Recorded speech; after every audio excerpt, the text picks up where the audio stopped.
North American Warhorse Friday Night Rivals, sponsored by Blaze Alexander Family Dealerships, is on MyTV WQMY. Welcome to Veterans Memorial Stadium. We're in Scranton, Lackawanna County. Tonight, it's a Lackawanna Football Conference Division II matchup between two old Big 11 foes. It's the 74th meeting between Dunmore and West Scranton. Good evening, everyone. I'm Bob Ide. What a beautiful night for high school football in the Electric City. And joining me topside, as he's done for the last 7 years, former Tunkhannock area coach Jan Seachek. And Jan, we knew these two teams would be down this year, considering what they had coming back. Dunmore has rebounded, won 3 straight. West, though, still looking for some consistency. Well, growing pains is what we knew these two teams were going to do. And, Bob, you said they've matured. Dunmore has, and they've won 3, and they're going to try to make it 4 tonight. And Coach McHale's worried about the Invader team that hasn't found the win column yet, but they're young and they're aggressive, and that's what scares Coach McHale. Well, the Bucks are a young team, especially up front. They have found their running game, especially in the win last week over Mid-Valley. We'll see a lot of our figure law spotlight player, Xavier Burke. Xavier Burke, 6 foot, 170-pound sophomore, who Coach McHale described as a throwback old-school football player. He's just a tough kid. He's rushed for over 400 yards, 3 touchdowns on the ground. He's got 2 touchdowns receiving, and more importantly, last week he blocked an extra point to lead the Bucks to their victory.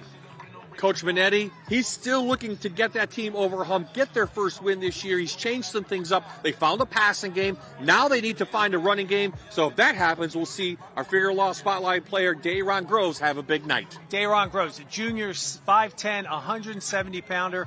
He's their team leading rusher with over 300 yards and 3 touchdowns.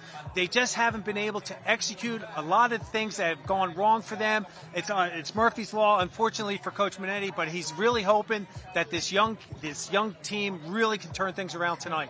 Let's talk about our Penn College keys to the game. First, for the Bucks of Dunmore. Well, Coach wants to eliminate the big plays, and he wants to play consistency on the offensive side of the ball, keep it away from the Invaders. And for the Invaders, they want to control the line of scrimmage and cut down on their own mistakes. Well, it is a beautiful night, and it is the 74th meeting between these two teams. It's Dunmore and West Scranton. The kickoff is next.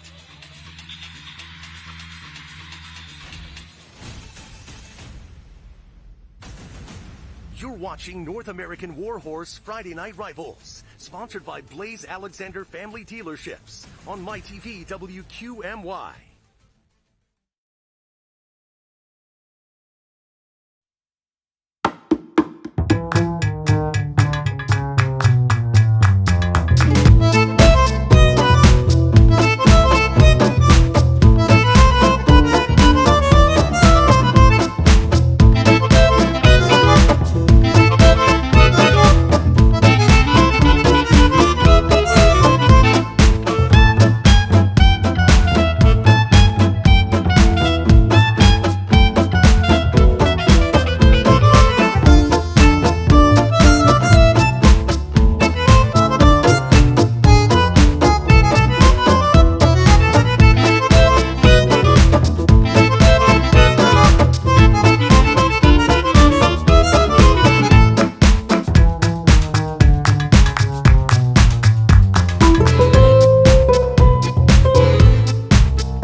Turf. We were here a few weeks ago, nice and soft. Like to see that. And this is a game, Jan, that he used to play on Thanksgiving back in the day, and they ready to renew it. And now that West is in this Division II of the Lackawanna Football Conference, we see, as we said, the 74th meeting between these two teams. It's amazing. It is. And, Bob, you were saying earlier, you believe that this is the longest-running rivalry game in Lackawanna County. I mean, 74 years, that's crazy.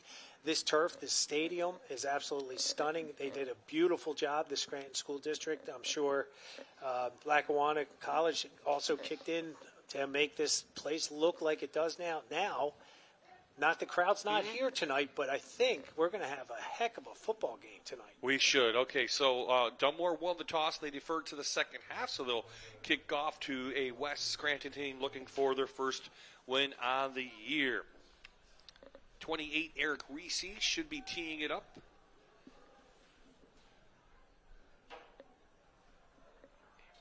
And we'll double check on that because things change in between since they tell us. It is actually number 9, Patrick Kopax, who's doing the kicking tonight.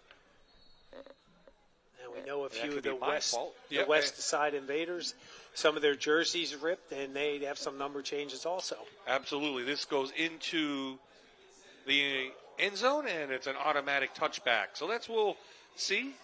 He didn't start the season, but Jake DeLuca's taken over. He's done a nice job on the season, 548 yards passing. Just got to cut down on the interceptions, John. And talking to Coach Minetti before the game, he said that has been the biggest problem for the Invaders all year is the penalties and the turnovers. There's never a good time for a turnover or a penalty, and he's hoping to right that ship this evening.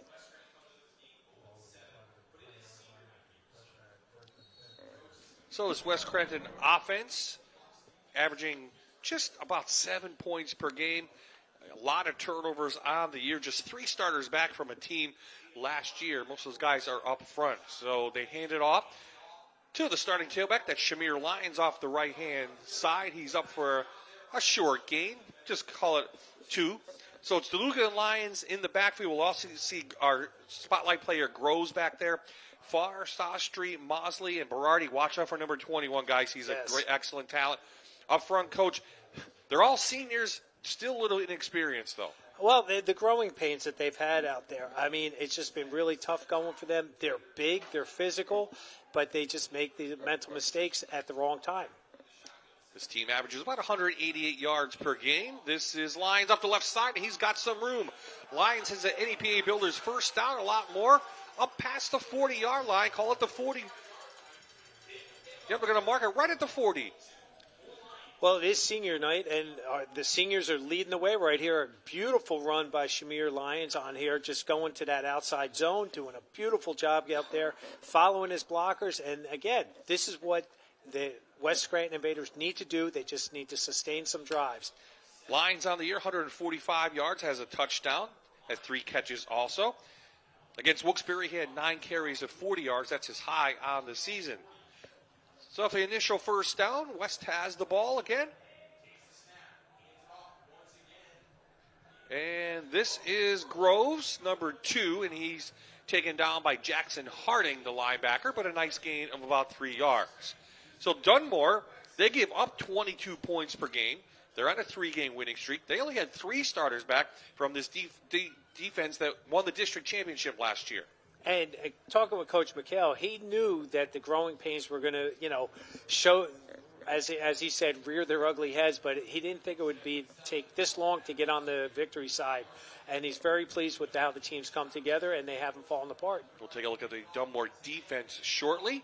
Groves with a nice spin move up to the 45. So 3rd and 5 now, going to face West Scranton on senior night. Dayron Groves, he was our spotlight player. He's rushed for over 300 yards, 3 touchdowns. He's been the bright spot for the Invaders all year. He leads them in rushing right now, and he's got some backfield action that he's actually vying for in terms of playing time. Coach Minetti calls him Day-Day, along with Coach A.J. McKenna, who's calling the offense, along with Jake Minetti this year. So a lot of guys on Dunmore up front expecting the run. They get the reverse. This goes to the freshman, and it's an excellent tackle on the outside by Gabe Franick. Number 8, the senior, had 22 tackles coming in. That's a big 1-yard gain, and here comes the punt team. Wow, they just went with the end around, and Franick just laid the wood on that. Just perfect tackle and just dropped him for a loss. Beautiful job by Franick. And the freshman, number 21, has speed, and he had the edge, but From his strong safety position, Franek takes it over. So West missing a player. They're back out. Adam Lake, number 25, does the kicking. High kick. Deep. Dudig lets it bounce, and they'll recover it right there at the 25, and that's where Dunmore will take over with their brand-new quarterback. He's a senior, but he's been around a lot. It's Jack McNeff.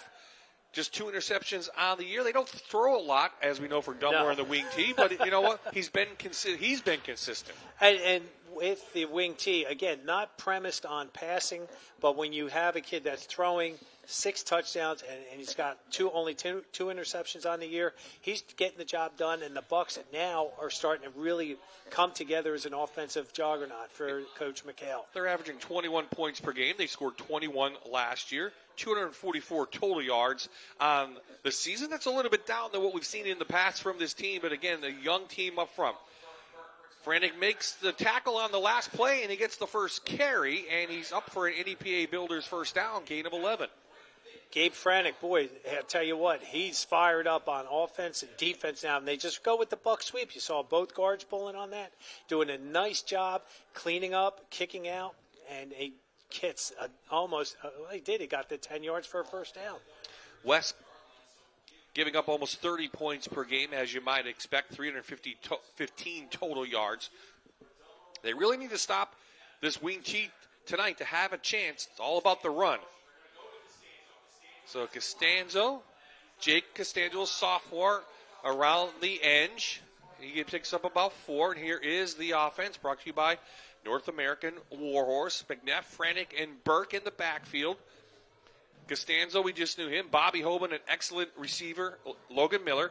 And this is where they're real young up front. Couple seniors, but mostly sophomores in there, Coach. They are, and they average 210 pounds across the board. They're not huge, but with the wing T, what you're trying to establish is angles. And when you have mobile offensive linemen like they do, it really comes and plays to their advantage. You know who really has made that a mantra of their team? Southern Columbia. Yes, they Not have. big linemen, but they know how to block, and that's what Dunmore's now trying to do. Hand off to Burke. And the big sophomore's going to carry a bunch of invaders forward, and it is an NEPA Builders first down to the 49. What I liked on that, Anthony Anelli, the right guard, 5'10", 200 pounds. You'll see him. He just pulls, and he kicks the defensive end out, and Burke just puts his head down and goes to work. Look at that leg drive in there, folks. He's 1, 2, 3, 4, 5, 6 blue jerseys had to take him down. He's just a sophomore. Caden Berardi, the senior, number 14 for West, made the tackle. So a couple first downs, and Dunmore has their opening possession on the move, kind of picking up where they did last week. Now, they did score early last week, but they really in the second half, Mid-Valley figured it out how to stop them, and they caught back up. McNeff's first pass of the night goes out. That is out to, looks like Jack McHale, number 88, the coach's son, and he's up for an NEPA Builders first down of 12.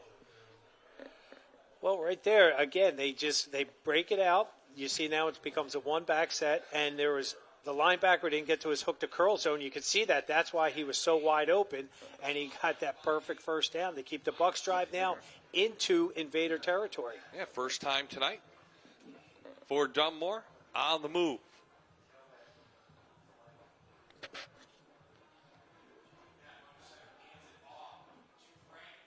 Franek, left side, has a nice little push. Gain of 5. Let's take a look at the Invaders' defense, how they start tonight. Brought to you by North American Warhorse. Bleach, Perry, Nagongo, and Hazleton up front. Lyons, Berardi, Lake, and Cole.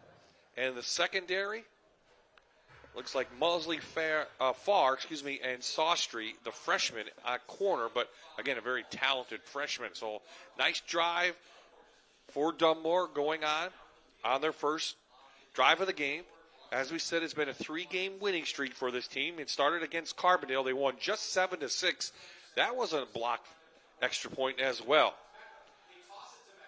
This is Mecca on the toss. Ryan Mecca, the junior, and he is going to move the chains again for an NEPA Builders first down. Wow, nice run. Good speed by Mecca right there. Turned that corner, and he got that first down. But look, there's that student body right. That's a buck sweep. It perfectly executed there, and he got to the edge and gets that first down. Averaging, it looks like almost 10 yards per play so far. They're picking up first downs like you pick up French fries. Fast and furious. You what, yeah, Fast Furious number 27 here. They're just getting done. They're executing so well right now. McNeff going to look again. He's going long. Going to go to Frantic, and it's knocked away. No flag. Good defense out there. Number 8, Jason Salemba. And they were looking for Frantic out of the backfield. It's a wing team. We said they're not a pass-predicated team, but this is what Coach wants to do. He wants to get balanced going into this playoff situation that is looming in 3 weeks for them. This is an important game for both teams as far as districts go, because Dunmore next 2 weeks will not be favored in the next 2 games. And they want to secure probably a home game in the District 2 AA playoffs. And even, believe it or not, at 0-7, West could make the 5A playoffs if they get a win in the next 3 games, because Valley West is not good at all they're this not, year. But this is a great job by the defense right there. Number 44 coming up, doing a great job in there, and now it's the defensive end, Derek Bleach. He almost took the handoff on that, folks. That's how much he blew that play up. Nice job. I don't see a flag, but Coach Manetti's upset about something. Yeah. 23 declined. Third down. Oh, there was a flag. There was. I didn't see it. But nope. So they're declining it and make it 3rd and long now. Good job by the Invader defense to hold here after some very positive plays for the Dunmore Bucks. And the defensive line for the Invaders, they average almost 250 pounds across the board, so they have a weight advantage of 40 pounds. But they've got to play great technique, stay low, and fire, keep their pad level down.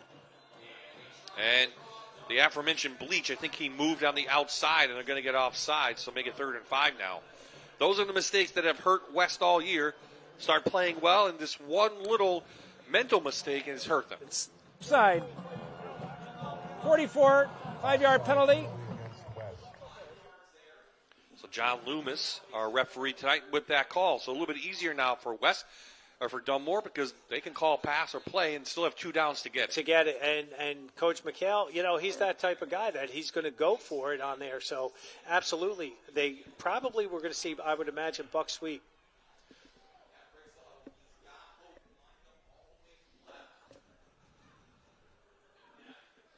So again, a tight formation, typical of the Win T. McNeff, here comes the rush. Oh, he gets it away to the other side. He gets it to Logan Miller, and Miller is up for an NEPA Builders first down up to the 10-yard line. So they are in the Blaze Alexander red zone for the first time tonight. Nice gain of 10.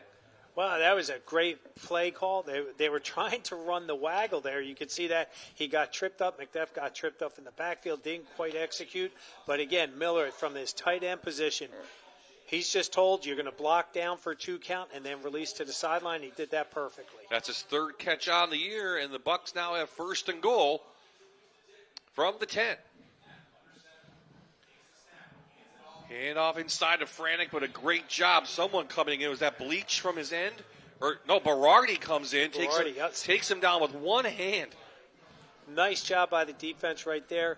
If we get the replay, you're going to see the tight end and the tackle on this. They went to the 2nd level, but they didn't block anybody because that's how quickly the Invaders reacted to it. Oh, thank you, Ernie. Great job. Right in there. You see that. You see all the white jerseys going downfield. You always have to take care of the line of scrimmage first. The Gongo also on the tackle.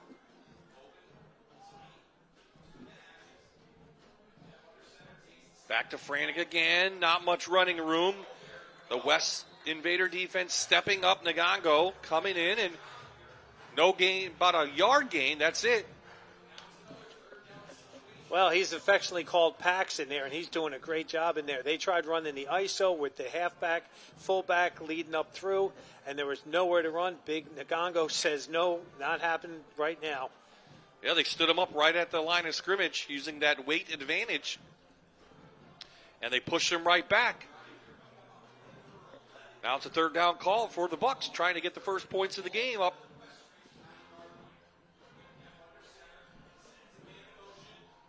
McNeff going to look, survey the field, to the back of the end zone, and it's caught. The defender fell down, and it's a North American Warhorse touchdown to Jacob Costanzo. And Salemba saying that there was offensive pass interference. He pushed off. So we'll be able to see this. Again, they just go with the waggle on this on here. He just rolls out to his left. And you're not going to be...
With that 11-play drive, 74 yards officially, and as Coach just said.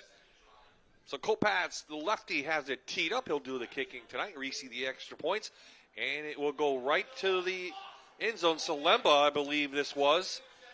He picks it up, and he's still on his feet. Salemba, what a great return. He lost his footing at the goal line, but somehow got it out to the 20-yard line.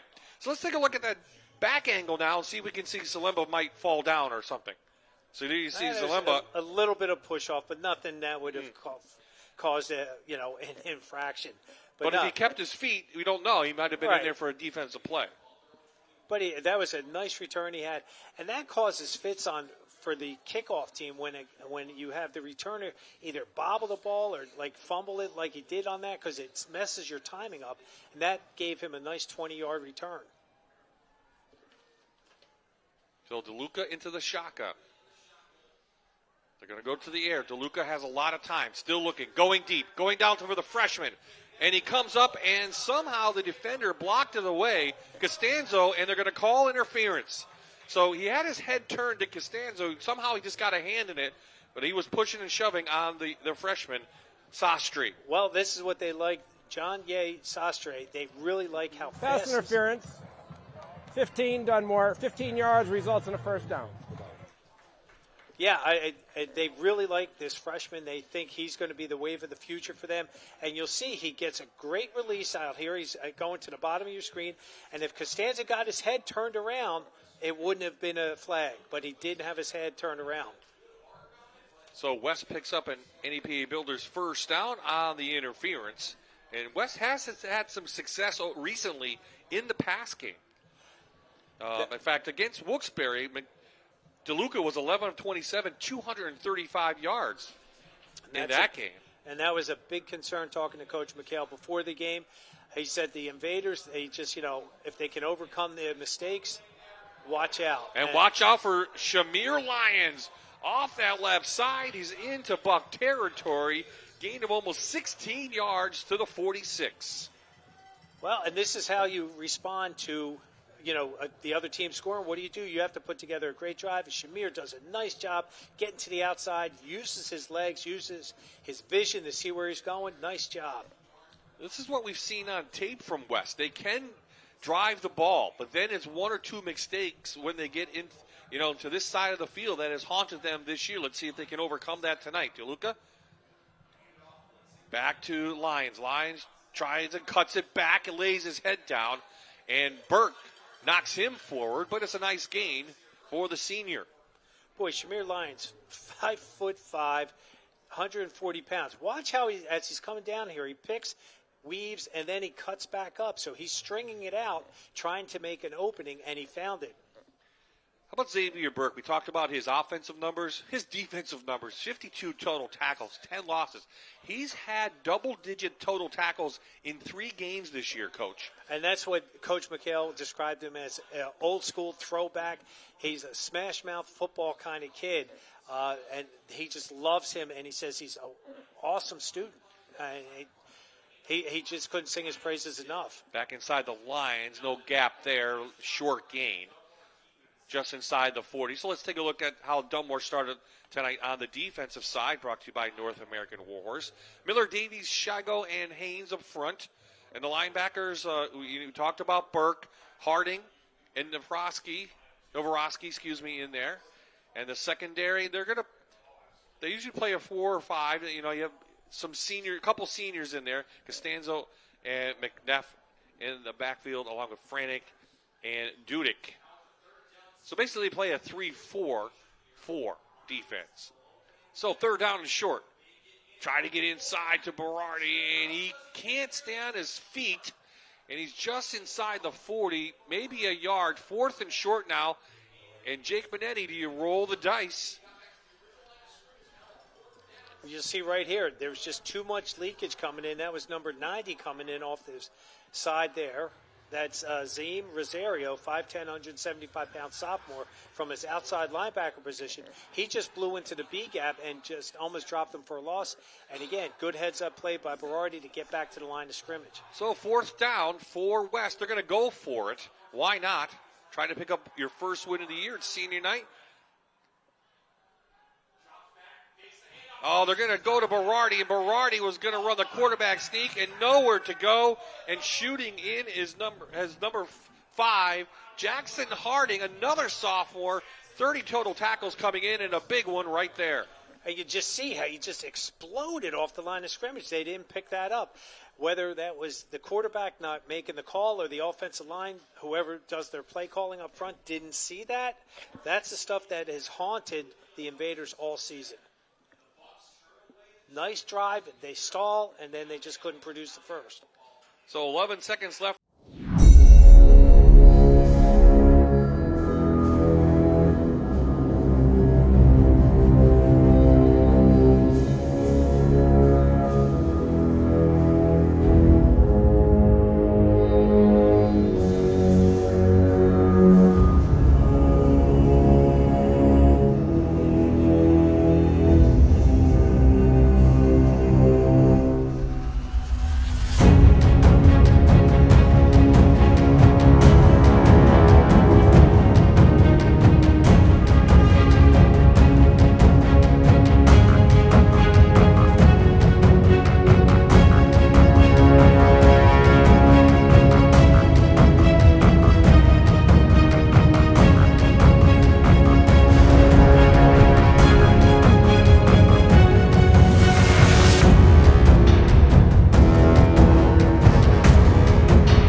Jake Manetti's third season at West Scranton, the former Old Forge quarterback, and Kevin McHale played for the Bucks, coached under Jack Henzis, and now his sixth season already, won the district title a year ago.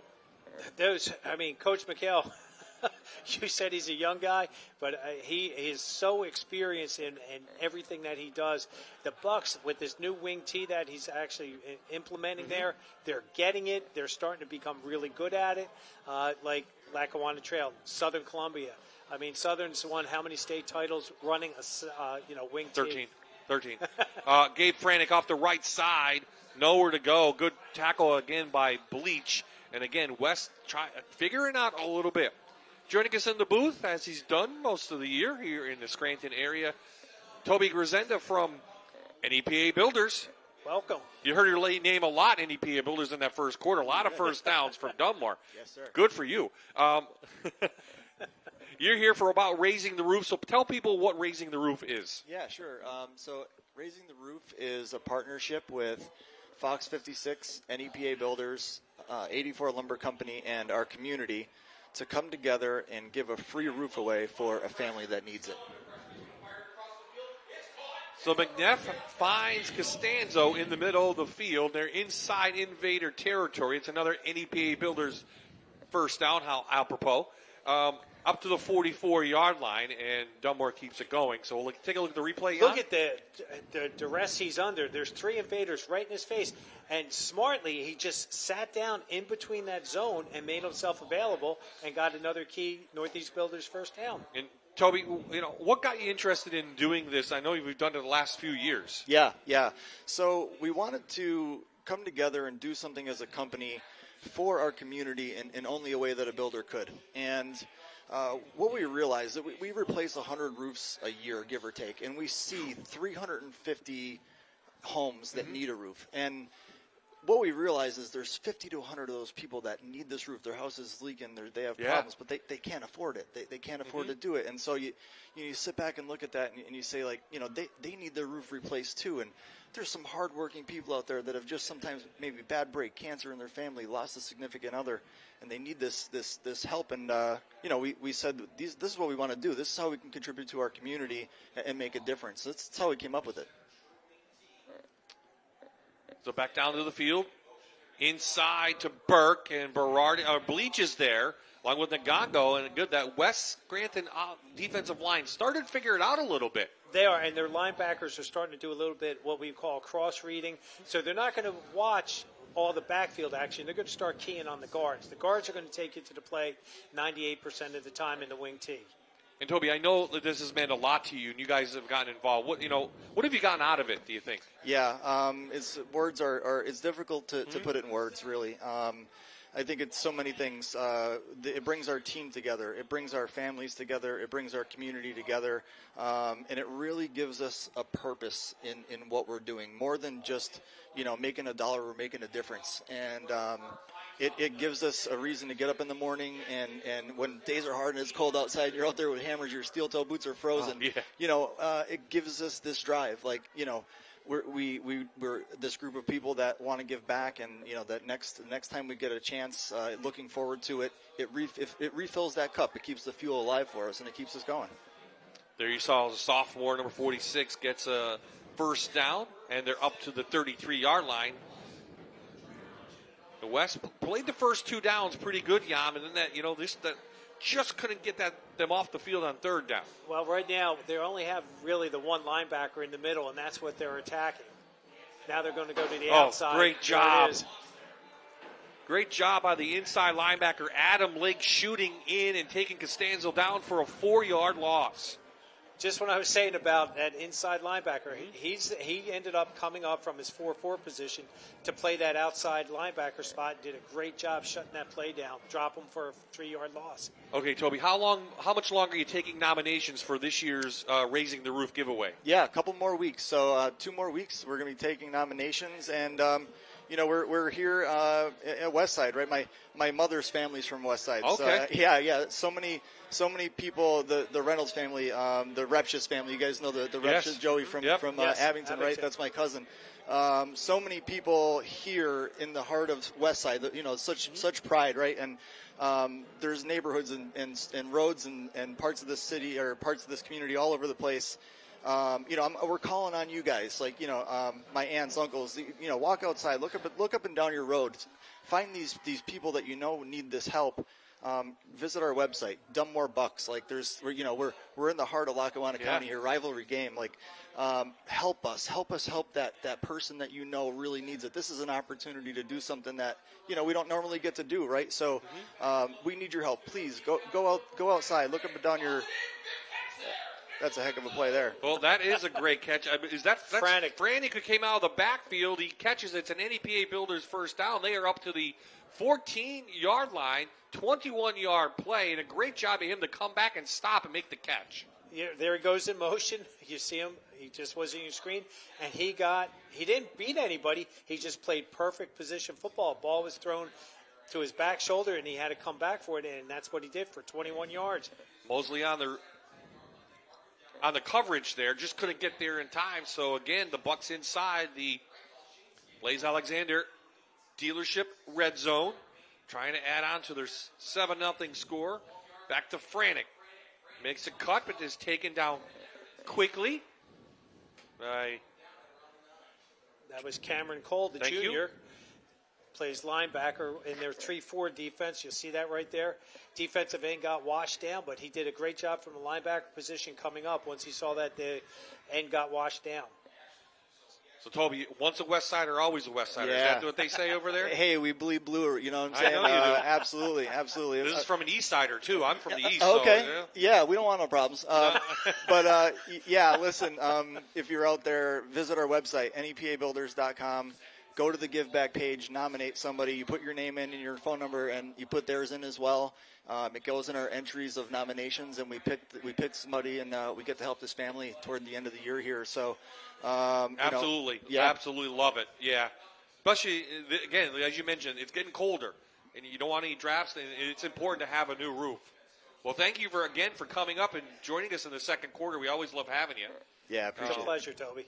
And again, only a couple more weeks, right? So you got to get those nominations in. Yeah, don't wait. Get right out there. Visit our website, and we'll look forward to it. Thanks for having me.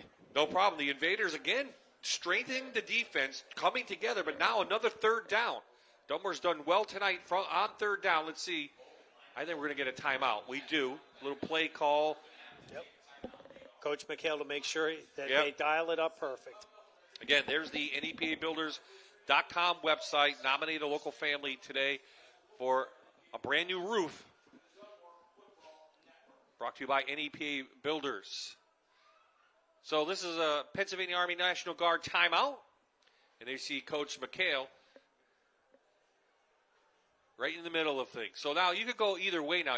They can pick up a first down about the 2-yard line. Mm-hmm. So it's 3rd and 7.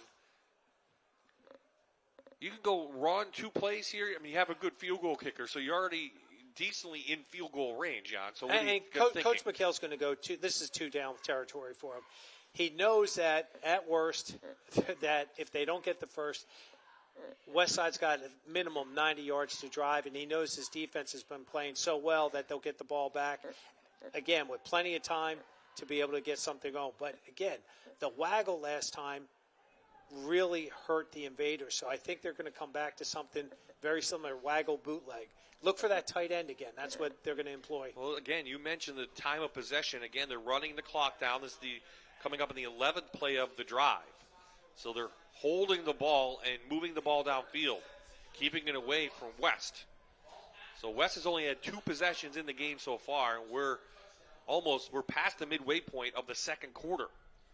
And this is what Dunmore wants to do. They want to get a score now because they know they're going to get the ball and start the second half, but they want to get a more sizable lead. Great job by Burke. Great job by Burke, and a nice job by Farr, keeping him short of a first down to the 5, so it's 4th and 3 now. And that's just that inside trap. And Burke actually ran into his big 75, Anthony Anelli, who got stood up by the big defensive lineman there of Nagongo right inside. He's just a Nagongo. We keep mentioning his name. They call him Pax, and boy, he's doing a nice job for the Invaders up front. So here's a good opportunity for both teams to keep the momentum going, either for Dunmore or West to get it a little bit back, even though they'll have the ball at the 5. So here comes Dunmore out, 4th down. McNeff. Oh, a little mistake. McNeff has it, still has it. Tries to get to the outside. Dives. I don't think he's going to make it. He's on the 4. West holds. Little mistake on the play call there and what the play was, because McNeff looked a little confused and just took off on his own. Well, if you watch his action, he was trying to get there. The wing came across. The tight end was going to slam and come out. The tight end never came out. Good job by Derek Bleach to knock him down, and West takes over inside right at the 5-yard line. So great defensive stand by the Invaders, and they'll have the ball. 4:23 left in the half. 4:23 left in the half, and now Dunmore can hold and maybe even get the ball back. So great job by the Invaders defense stepping up, and now they have the task of getting that ball away from their own end zone. If they just relax and they just sustain a drive here. Here we go. Nice job off that left side. Cameron Cole, we called his name on defense. He shoots out, 4th carry of the year. Hey, and they got an NEPA Builders first down, gain of almost 13 yards. And this is what, again, they're back at their 4-yard line. Now they're got further out. You know, this is where they want to be now. This is good for Coach Minetti, and this is a good building block for the Invaders to start to try to get some life. Move this ball down, try to get the points right, maybe with 10 seconds to go in the half, before the half. They have 3 timeouts remaining in the half, remember. Back to Cole again. He's off that same play. He puts his shoulder down. He knocks people forward, and he's up to the 40-yard line. Some hard running from Cameron Cole, the junior. Cole just dipped his shoulder, and I believe that was Gabe Franick that he ran over. You see Franick in your screen right there? Watch him come up, and he just stopped his feet. That's what happens when people get pancaked like that. They stop their feet, so all the momentum is gone, and now the offensive running back just ran him over. Nice job by Cole. Now we have a little official meeting. Not sure if there's the chains have broke or what's going on. I didn't see a flag. Did you? No flag. The chains have not moved. So let's see what John Loomis says here.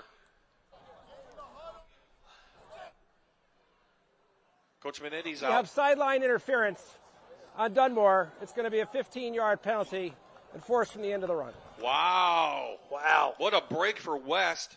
15 yards. That puts him inside Buck territory with 3 timeouts. So it's sideline interference. And usually you get a warning. We may have missed the warning, but they usually throw a flag. They usually would throw the flag, and they give you that. But what ended up happening probably on that play was the officials running down the field, and he got knocked down by one of the coaches or a player that – and you can see there's like a 3-yard white line there. All the players and coaches are supposed to stay back.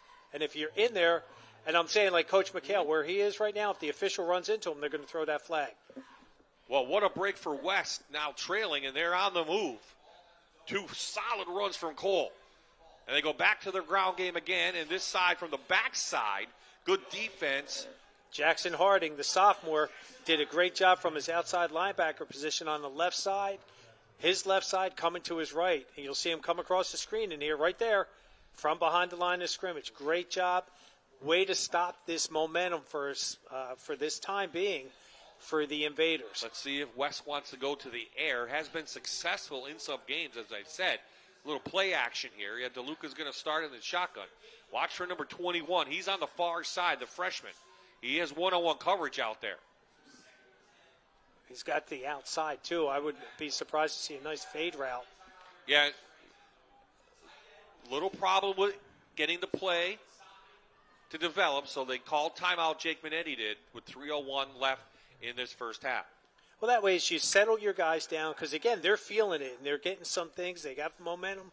And, again, with the way that coverage was, their free safety was playing towards the west side Invaders bench, which made it one-on-one. That's why I recommended go to the fade pattern. Go right down the sideline for it.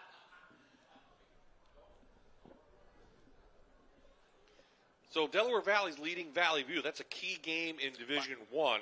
And again, you can't tell Delaware Valley out, even though they start 0-4 this year because they lost to Prep. Valley View down in that one. Dallas is shutting out Crestwood. That's a good score. 21-0. Wow. Prep over Mid-Valley. Western Wayne, according to this, is losing to Lakeland 3-0. We'll check on that score. Okay. Lackawanna Trail beating Susquehanna. Riverside up on Carbondale. Tunkhannock beating Montrose. Honesdale up big on Nanticoke. So some scores. Pittston and Hazleton still scoreless into the second quarter. Those are some of the Lackawanna football and Wyoming Valley Conference scores. Yeah, Wyoming area is up 14-0 over Lehman. Well, and I have Lakeland 3, Western Wayne 0. Wow. So after the timeout from Coach Minetti, let's see. Back to DeLuca. They're going to hand it off to Lyons. He gets the outside, uses his speed, gets a block, bounces out, and gets out of bounds. And it is a 9-yard gain. Clock will stop. Johnny Sastre, number 21, the freshman out here, folks, does a great job with the stalk block on there. But Lyons does a beautiful job. Shamir, nice job getting to the outside, getting to the first down, and getting out of bounds. This is all on the ground, and now we have a flag. It's going to go against West. On the far side, we couldn't see the official. John Loomis made the call. It's going to be holding against West, and this will back them up from the line of scrimmage, 10 yards, I believe. And that may have been on number 21, yeah. The freshman. And that's inexperience. He's overzealous. He wants to make things happen, and he probably just grabbed them, and the officials are doing their job. But this is kills West Side every week. They do some things really well. They're on the roll, and then something like this. Now it's 2nd and 20.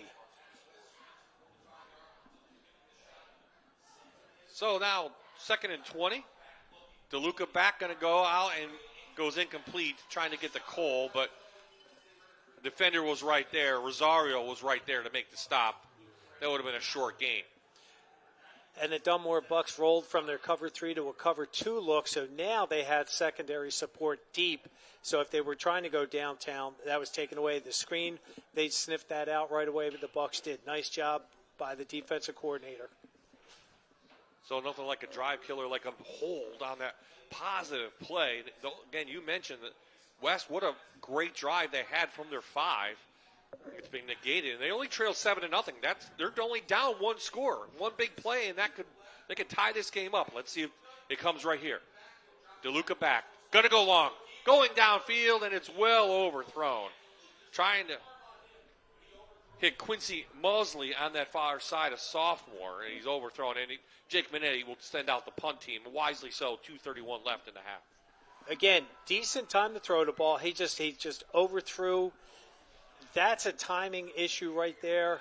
So they're young, and they're going to still. I mean, they still have the growing pains going on, because week in and week out, even though you're getting more time to play, but again, the different types of pressure that each team you have to face, it presents a whole different problem. So Lake back on, and they're going to fake it. I don't know how and why, but I don't know if that was called from the sidelines, but on 4th down and 20, he took off, and Dunmore's going to have excellent field position right at midfield. Well, the snap was low. It bounced right into his hands. And you'll see this right here. Bounce, and he still had time to get the kickoff. Still had time. I think, yeah. I agree with you, Bob. But here's a senior trying to make something, get a spark. Let's try to get things going. And, that's not going to be the pivotal play in this game. The way the Invaders are playing, they're hanging around. This is what they want to do. Dunmore did not want that. They would love to have that second score, but now they've got to get back to work, and the defense is starting to understand how to defend this wing T. Dunmore does get the ball to begin the third quarter. Remember that. So they're going to go back to the ground and go to Franek, and a bunch of blue jerseys had him, but Franek slips through, and he makes a positive gain, almost 6 yards, maybe 7. Shamir Lyons, his outside linebacker, he came up, and he's the one that bounced it originally. You'll see, here he comes right up inside. And you see, right there, he was the one. He had a blocker on him, but he forced the running back now back inside to his help. Well, if you're West, you don't want to give up any scores here. I mean, it's a field goal.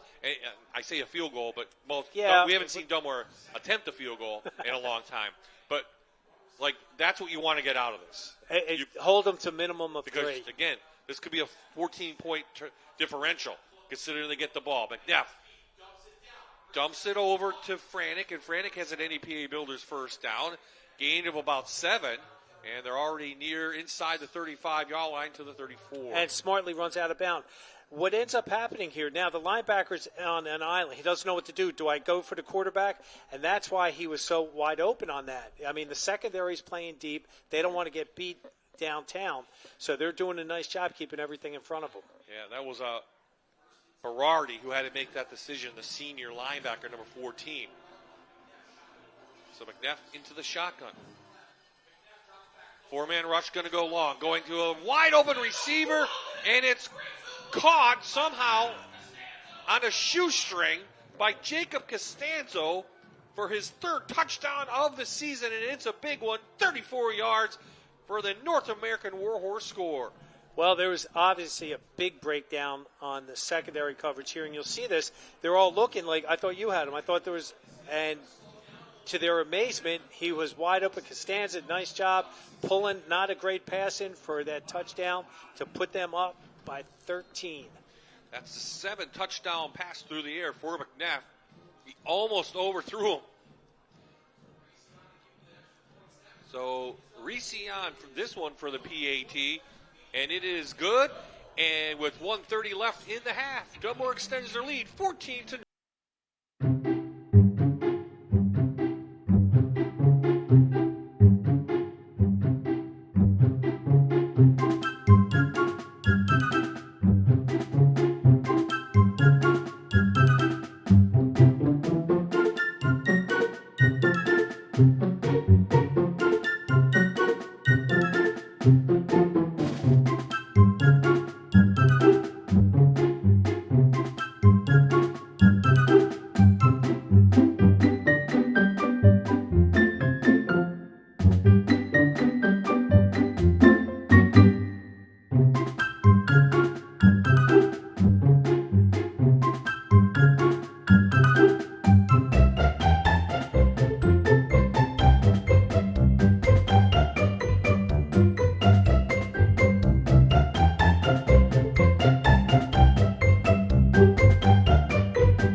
At the 19. Coming up at the half, brought to you by Toyota. We'll have a report from the Fox 56 News team. We'll have the check presentation brought to you by North American Warhorse. Jan and I have some highlights and some stats, and we'll also have some national highlights. Don't forget about that. And we'll take a look at the upcoming Wilkes-Barre Scranton Penguins as they get set to take the ice for the first time this season, tomorrow night, a game you can watch on MyTV WQMY.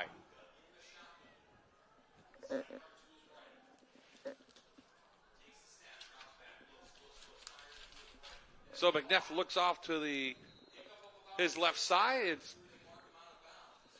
That's number 3 that made that reception right there. That's a nice job. This is what that was Raekwon Saley, the 5'6", 130-pound sophomore. Coach Minetti was saying that the youth that they have and the growing pains they're going through, that the kids have not lost faith in themselves or the coaching. They believe in what's going on, and they just have to overcome it. Flag down. Going to go, I believe, against West. We'll hear from our referee tonight, John Loomis. I think. Hang on. Holding. Number 71, 10-yard penalty, still first down. Okay, so And there you saw the holding on Nick Evans, the right tackle. And as I was saying, what Coach Minetti was saying about the kids, they believe in what they're doing, but this is the thing they haven't been able to overcome, how they keep stopping themselves on drives. Now the ball inside the 10. West just wants to get out of this half now. They don't want to give up any more points or make any foolish plays. They're going to go right to the air, though, and set up a screen. There's a screen by Groves, and Groves up forward. Another positive play up to the 35, and NEPA Builders first down. The clock stops momentarily. Nice job by Dayron Groves out there, our spotlight player of the game. Did a nice job with the screen. Great job with the offensive line blocking, kicking downfield. You'll see number 15 stalk blocking. Smartly let them go. So that way, now they're in good situation. Yeah, now you can take some chances, right? DeLuca off to the far side. It's caught and going out of bounds. That was number 11, Mosley. We talked about him, sophomore. He's up for about 7. Clock stops. 48 left. Again, good heads-up play. Quick passes, get out of bounds, stop the clock, save your timeouts.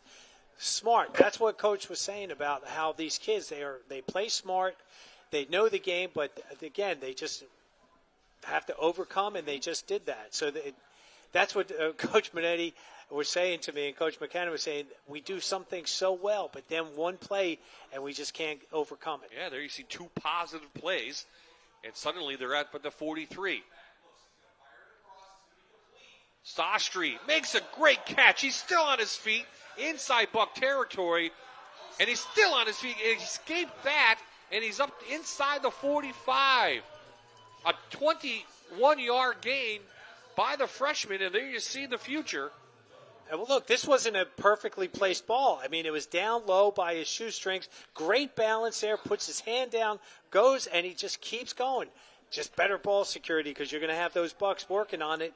And again, look at that. He wasn't going to be denied. He got out of bounds. Beautiful. Timeout down on the field, and what we thought maybe West was going to roll it out. No, we're going to try and score, and I love it.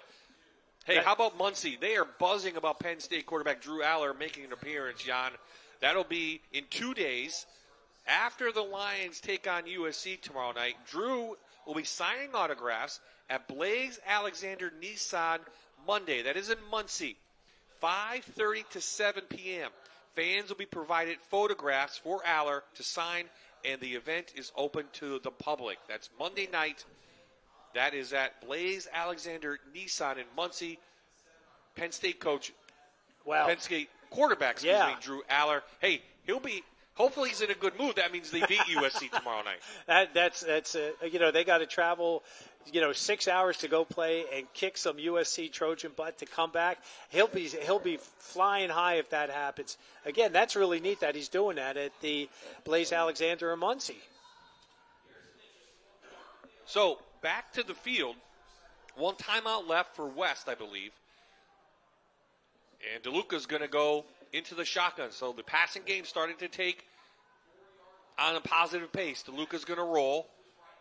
Sets and overthrows Mosley. He wasn't really open. So the clock will stop. So that's not a bad thing. No, and Dunmore now is rolled back to their cover 2, and they're playing their 2 free safeties really deep because they don't want to get beat deep. They'll keep everything up in front. Nice job. They're just rolling out here, and he just overthrew the inconsistencies of a younger quarterback in there. He's a sophomore, and he's only going to get better, especially having sophomore receivers and junior running backs and sophomore and a freshman.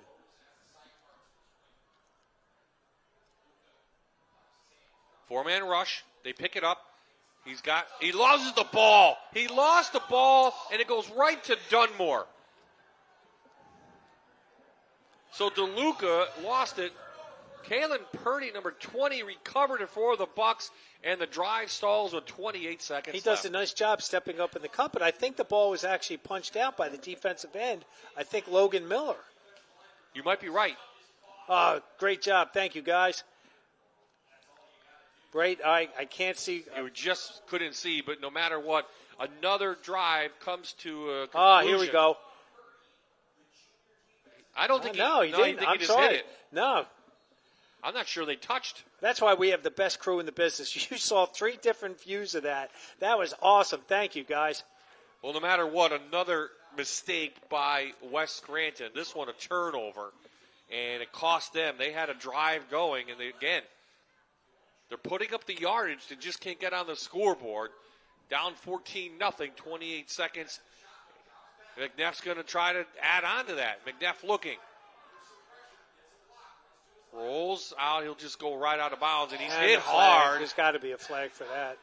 There it is. And there's a late flag. I don't know if he was out of bounds or going out, but he took a hard hit out there. Bleach comes up. He looked like he got the brunt of it for West, number 44. You see, good pressure, and he gets flushed out. Good pursuit by 72 and 56, but you'll see right in there, guys, he was at the sidelines. That's a good play. You don't want to ever get anybody hurt. And you see number 44 is down. That is Bleach. Yeah, Cameron Cole also was on the hit, number 24, and he was close, but you knew he was going out of bounds. That you have to lay up, so that will cost West now. Will give Dunmore a little bit of life with 19 seconds left. I thought that was an interesting play. 28 seconds to go in the half. You know you're going to get the ball to start, and they come out with a pass play. And right here, here's the Lackawanna Football Conference Division II. Western Wayne leading the pack. Dunmore's right there, Mid-Valley. They lost Lesher, and all of a sudden now they have some losses in there. Honesdale right now is on the upswing. They're beating a team tonight. Lakeland was up 3-0, we saw. And West Scranton, they've had their difficulties all season with penalties and turnovers. Yeah, Mid-Valley's losing big they do have Lasher back tonight. Oh, they do? Okay. Yeah, Mid-Valley is losing big to Scranton Prep from Division I. And you mentioned Honesdale is listing. Western Wayne has taken the lead now 14-3 over Lakeland. They led 3-0 in there. Delaware Valley now down to Valley View, 14-10 to score late in the second quarter. Trail 21-6 over Susquehanna. We'll see Trail against Riverside, and Riverside beating Carbondale area 7-0. Carbondale's been like an upstart this year. They've had some nice wins in there, and they put Carbondale back on the map in terms of football. Nice job to the coaching staff and the players up there. Speaking of Honesdale, both teams, West and Dunmore, will see Honesdale over the next 2 weeks. So it's an interesting call when we look at the district standings. Honesdale's got to keep winning, but again, Dunmore and West need to get a win in there as well. So after the hit out of bounds, the unsportsmanlike, the ball will be at the Invader 41-yard line, with 19 seconds left. Dunmore, I believe, has 1 timeout. So they're going to hand it off to Franek. Franek hit from behind and holds on to the ball. Shamir Lyons, I'm sorry. Yeah, Rob. no, Lyons came back, and he almost took the ball from Franek. And that. He does a nice job, Shamir. Pete's the blocker, and then he peels back. Watch this. Oh, again, we teach that. You teach them the club and the punch at that. And there's a penalty. Personal foul, 46 Dunmore, unnecessary roughness. 15-yard penalty, second down. I would assume now Dunmore will just run out the clock, 10 seconds left. Or maybe try for the end zone. Bobby Hoban made some great catches last week. We haven't told his name yet. Wide receiver, he's a senior, number 6. Yeah, the personal foul was on 46, Xavier Burke, the sophomore, 6 foot, 170-pounder. He's a tough kid, like Coach McKinney.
students get the most out of their high school years.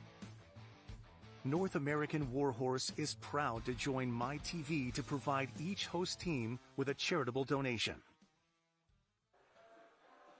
Well, before tonight's game, we are happy to have the principal and the assistant principal from West Scranton down on the field accepting tonight's $250 donation to the Scranton School District. We're always happy to see Scranton and West Scranton involved in Friday night rivals. Well, for the Invaders not going their way, they have shown, again, signs of life, but they have made mistakes. Dunmore is pretty much what we thought they would be. 11-play drive, they score. Short field, 3-play drive. They actually score through the air, which is kind of unusual. And that's two touchdowns in the air. 2 touchdowns. So it's 14-0. It's still a ball game. It is. And if West, again, they just have to stop the mistakes. And talking to Coach Monet, he said, Coach, you've done this for a long time. How do you get over that? And I said, you just have to endure. The kids have to trust the process. The coaches have to just keep stressing fundamentals. And it sounds simple, but it's really difficult, especially when you're 0-7. Yeah, Dunmore's coming off the 3-game winning streak right now, trying to add on to that. The offense has looked pretty good. Yes. In there, in the running game. McNeff has looked good through the air with that one long pass to Costanzo. He did. 34-yard touchdown. I mean, and he was wide open. It was a blown coverage. But you got to take what the other team's giving you, and they are. And they're taking advantage of the penalties, and they're just doing a great job with their ground game, too. That's all they can do. Again, time of possession owned by Dunmore. Let's take a look at the brief highlights from Ernie Mangoni on the replay tonight. And, again, it's going to be the scores. And again, a waggle play right there to number 15. Beautiful job hauling that in. Make sure he's got his feet in the end zone, 2 feet down. And then here's this broken play. But again, nice 34-yard touchdown. Look at him. He's wide open, kind of overthrown. He laid out for it. That's his second touchdown of the night. That's awesome. I mean, two touchdowns from Dunmore through the air. Who'd have thunk that before the game, right? But they're doing a nice job here in Scranton. It's halftime, senior night. The Dunmore band is on the field playing. Coming up now, we have some highlights from around the country. I think you want to keep an eye on this. Might be something from the wilkes-barre area. Let's roll that. The best Thursday night lights and Friday night rivals highlights from across the country. Gonna throw it, little fade, caught, touchdown! Xavier Smith. He goes right over the defender and makes a play. What do they call that? You got mossed? Wants to hold. Give it a Sheptock. He's flush, but he's got a lot of speed. Can he get the corner? He dives, and he is in.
outstanding since I got here, and it got to the town, got to Wilkes, got to Pittsburgh back in July for development camp. Just it's been really exciting, but just to be the people that I've gotten to work with thus far have been awesome, and I can't wait to get going or keep going.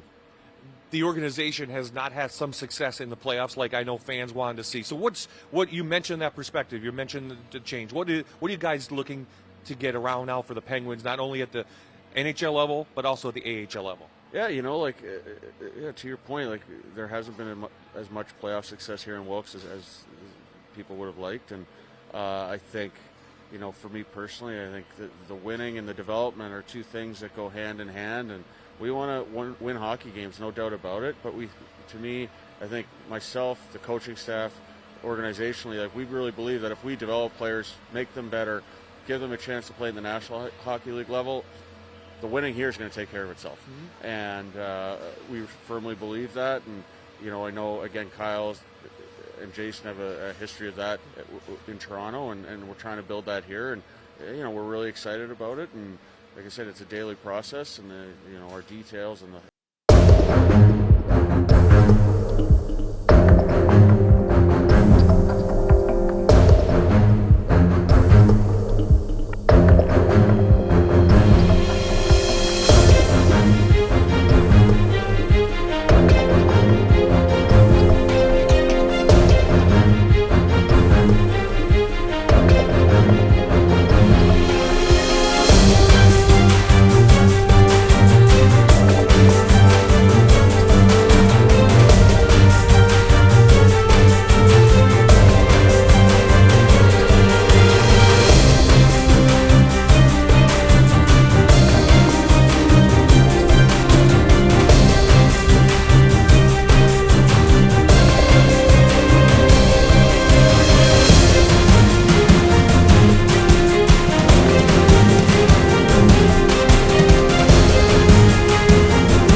Both teams on the field getting set for the third quarter here as Jake Benetti trying to fire his team up, keep them in the game.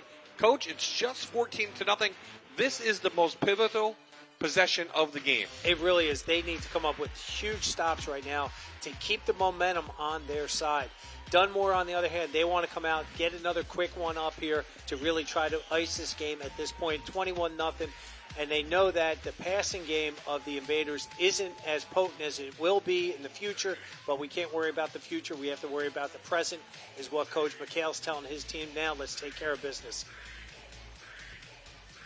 So West Scranton trying to put that first win of the season in the book. They would love to do it on senior night, but they have to come back from a 14-0 deficit. Lakeland trying to stay in that District 2 for AA playoff. Right now they're the third seed. They could overtake Susquehanna, which they lost to. Riverside pretty much has that wrapped up for the top seed. So. But they could get a home game. Again, they have two games. They have a game next week against Honesdale, then Susquehanna. They can ride that out and pick up a fourth straight win tonight. They can, like I said, stay in the running for a home game. Nice crowd on hand here in the Electric City. Beautiful night for football. Temperatures dipped a bit. A little bit of wind going right to left on your screen. But overall, a beautiful night. West Scranton will kick this one off for the first time tonight. You saw the special teams coach counting up his players, making sure he's got 11 on the field. That's a tough job. I've been a special teams coordinator, and boy, just one kid, and again, a kid might be getting a drink of water, it might be tying his shoelace, and you're like getting all agitated because you don't have 11 guys. But, that's what your job's there, to make sure the kids are ready to roll. Brian Barbosa, the senior, number 60, has it teed up, and we are getting set to begin the third quarter here at Veterans Memorial Stadium. High, deep kick taken from the 5. That is Costanzo, and he's stood up right past the 20-yard line, and that's where we'll see Jack McNeff come back out.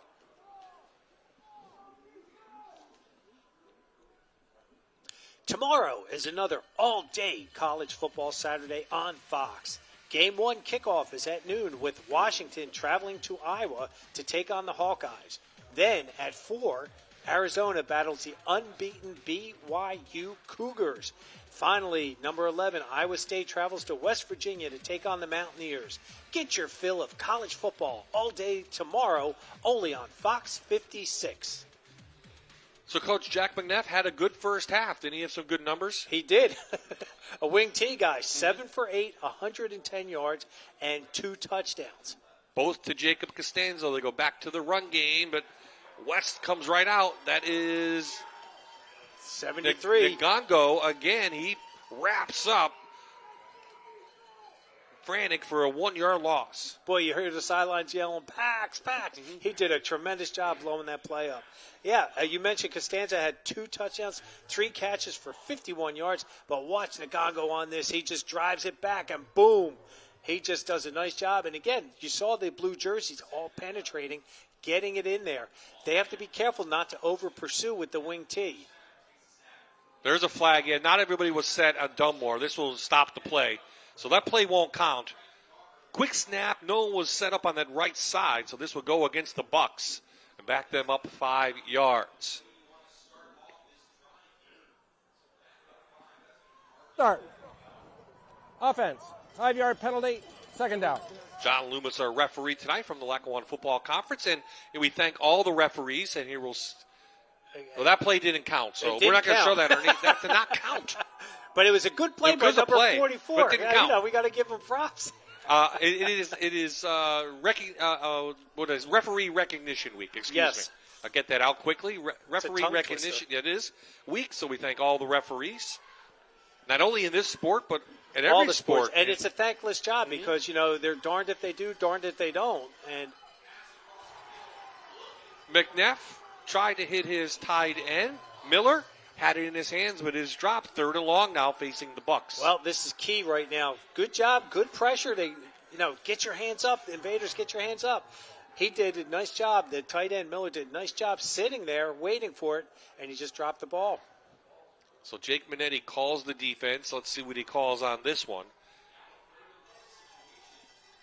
It's interesting when the head coach, talking to Coach Minetti, he was doing both, and that's a lot to take on. But when you're coaching, sometimes the kids respond better because the head coach is calling it. It's bizarre, but they're high school kids. McNeff throws it behind his intended receiver, trying to hit McHale. And here comes the punt team for I believe the first time tonight for Dunmore onto the field. And Caden Berardi came on the blitz on that, and he had pressure right in McNeff's face. Watch this, right there. He had his hand up that time. Good job. Just not enough time to get that ball set. This is key, Bob. You mentioned that to start this. What the Invaders have to do. This is pivotal for them. They've got to get a great return right now. Defense did their job. Now it's special teams' turn. Here's Eric Reese doing the punt. So Sastry will let this one roll. This is going to be excellent field position for West Scranton inside Dunmore territory at the 38-yard line. So officially a 21-yard punt. And West with a short field. Can they take advantage and cut this lead in half? And this is what Coach Minetti, he really loves about his team, is that the kids, they just keep coming. They keep trying.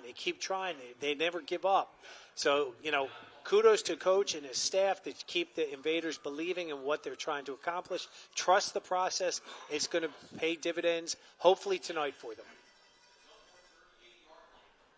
You just see how big that offensive line is for the Invaders. Sastry on the sweep. And the freshman fires up for 7. And the crowd comes alive here now at Veterans Memorial Stadium.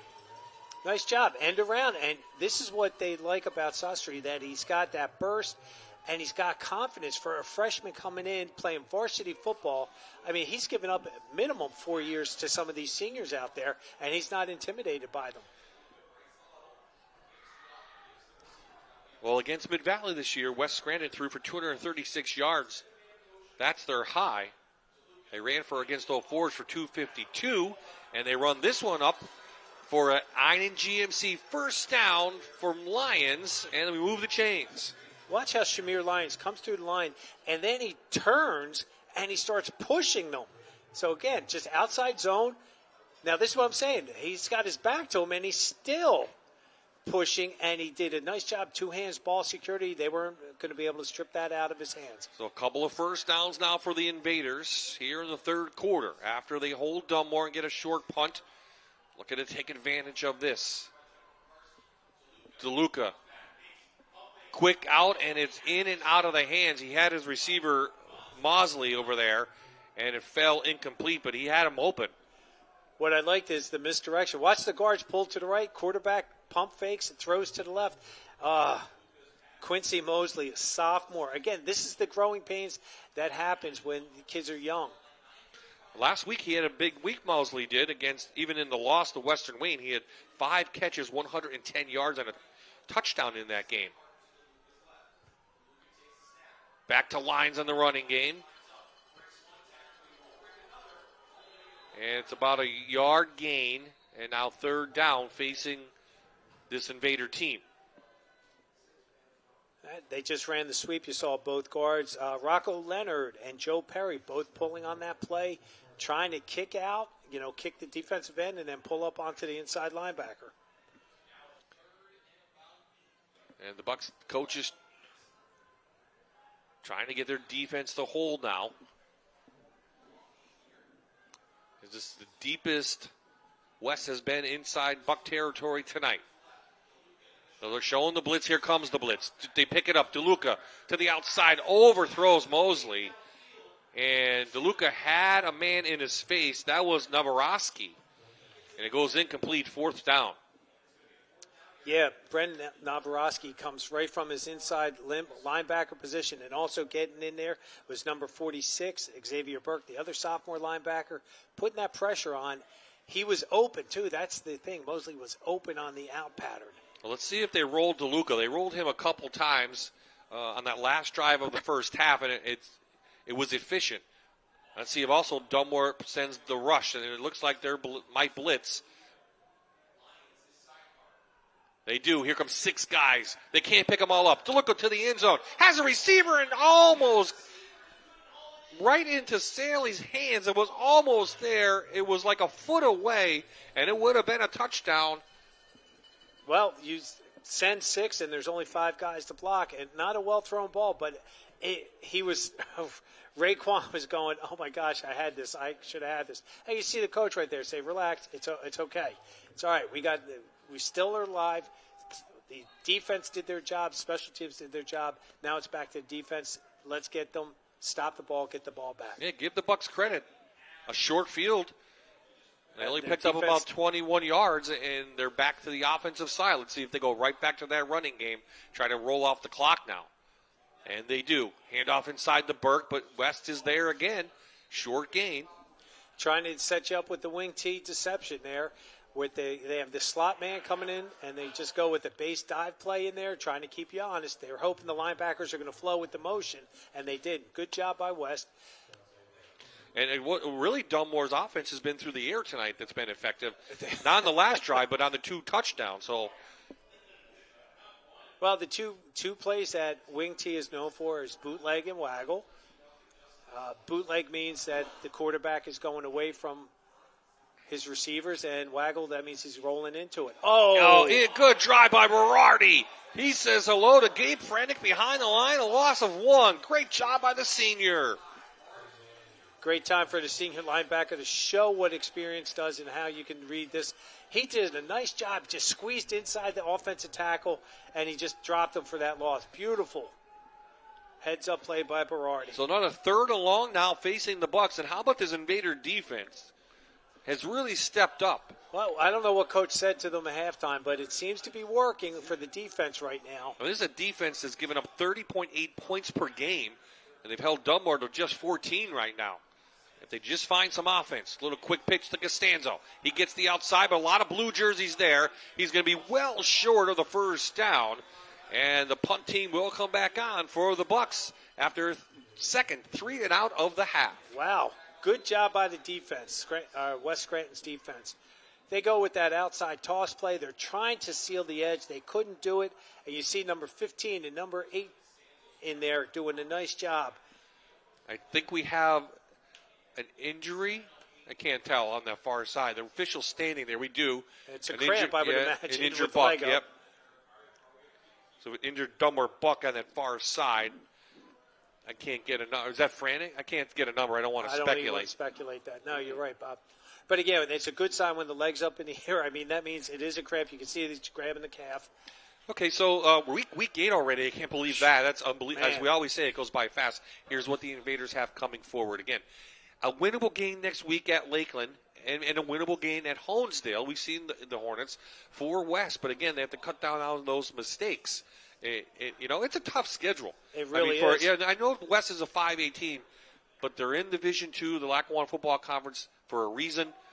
They've not had the success they used to have, with the Invaders over the years. I mean, if you look at their schedule, ladies and gentlemen, I mean, Mid-Valley, Western Wayne, Wilkes-Barre, I mean, Scranton, Hazleton has been down this year. Abington Heights, Coach Rep's just done Hazleton actually is leading 6A right now. Are they really? If you look wow. At look okay. at the, yeah, so, most of the teams they've lost to, except for Old Forge, winning records.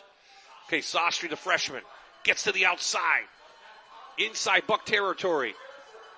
He's shifty. He's still on his feet, but he went the wrong way. Let's see, they're going to have to give him the ball. They're going to mark it down at, let's see. I'm not sure. One's at the 40. He got Bucks up 49. Inside Buck territory, but then he took 5 yards back. Here you go, Coach. Here it is. Again, as a freshman, put the ball in the outside hand. And he was right there, and he cuts back. He's trying to make something happen, and that's a coaching thing. But, again, that's the inexperience of a freshman. He's just trying to make things happen, use his athleticism, and you don't want to contain an athlete like that. And we have a penalty going against the Invaders as well, so this will back them up even further. As Jake DeLuca comes back out, just a sophomore quarterback, who had a nice game against Wilkes-Barre this year. As I said, 235 yards.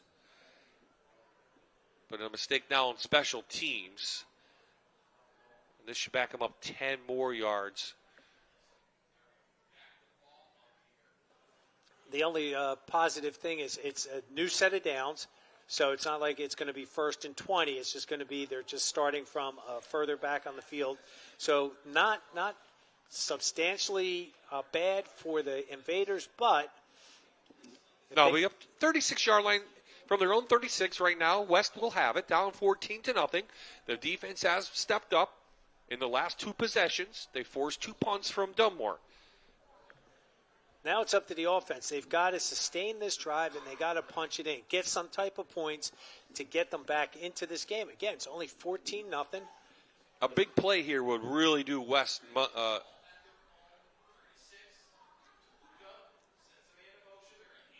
Cole, and no gain on that. Good defense.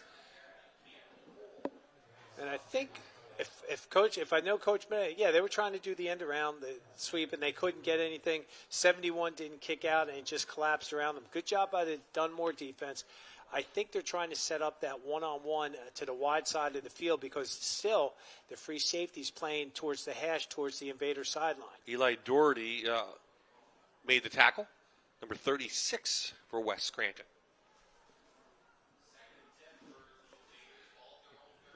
Outside blitz showing. They come. Here comes 6 again.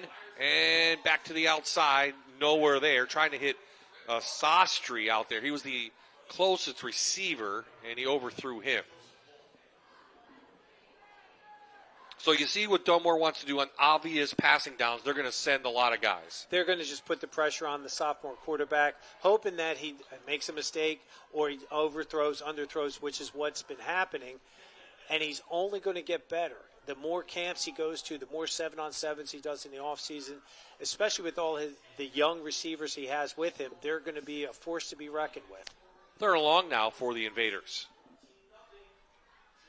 Dunmore drop back to their cover 2 front. Still sending 5. DeLuca going to go down to the far sidelines, goes out of bounds. Trying to hit the freshman over there. Well, that's, again, I keep emphasizing how young these guys are. You saw the quarterback threw the ball way down past his receiver. The receiver was in nowhere to go. Well, I think the Invaders have to go back to that running game. They do. And then set up the play action. If they can run the ball effectively and bring them third and short, second and short, that's a lot better. But now the punt team's back on. Lake again. Has a good leg when he can get a good snap. Let's see what we got here. Good snap. Flag down. They're going to stop this right now. I believe this is going to go against West.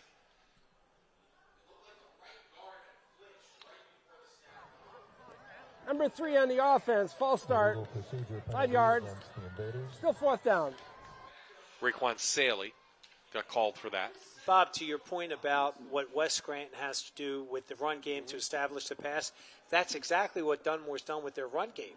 They've been so successful with the run, it's opened up the passing, and McNeff's had a great night. Mm-hmm. Still 14-0, the same score as we had at halftime. Lake, nice kick over the head of number 23. That was Ryan Mecca who let it go. He was expecting a short punt. They got a great punt. In fact, Dunmore's going to come out on their offense inside the 15 at the 13-yard line with 5:37 remaining in this third quarter. Well, now the defense has done a great job the first few series. Now they need another one here to kind of bottle them up. And then if they force the punt, the Invaders will have good field position to start. This is, again, Bob, you said to me at halftime, what a close game. And it wasn't to be expected, but this is what the Invaders have done all year. They've given every team they played fits. They haven't collapsed all too much. Especially tonight, they haven't. They're hanging around. They've just got to get some breaks. So Franick off the left guard. Better gain, about 6 yards on that for Gabe Franick, the senior. And Adam Lake, the 5'10", 190-pound senior, makes the stop there from his linebacker position, along with number 15 in there. Great job by Caden Farr, the 6'1", 175-pound sophomore. Dunmore won last year's meeting between these two teams, 42-19. Dunmore also won in 35-32 over the Invaders in 2022. And then before that, they had a 5-year hiatus. Dunmore leads the series 40-30. McNeff hit as he throws by Cole. The ball goes incomplete, and McNeff is slow to get up. That was a nice hit, clean hit. And, again, this is what they need to do, put pressure on McNeff. Again, he was getting hit. It's still a nice ball, but great job. The ball ended up going down low, and there was nowhere for Miller to pick that up. So another third down facing Dunmore here in the second half. They've not had the success they had in that first half moving the ball, especially on the first drive of the game.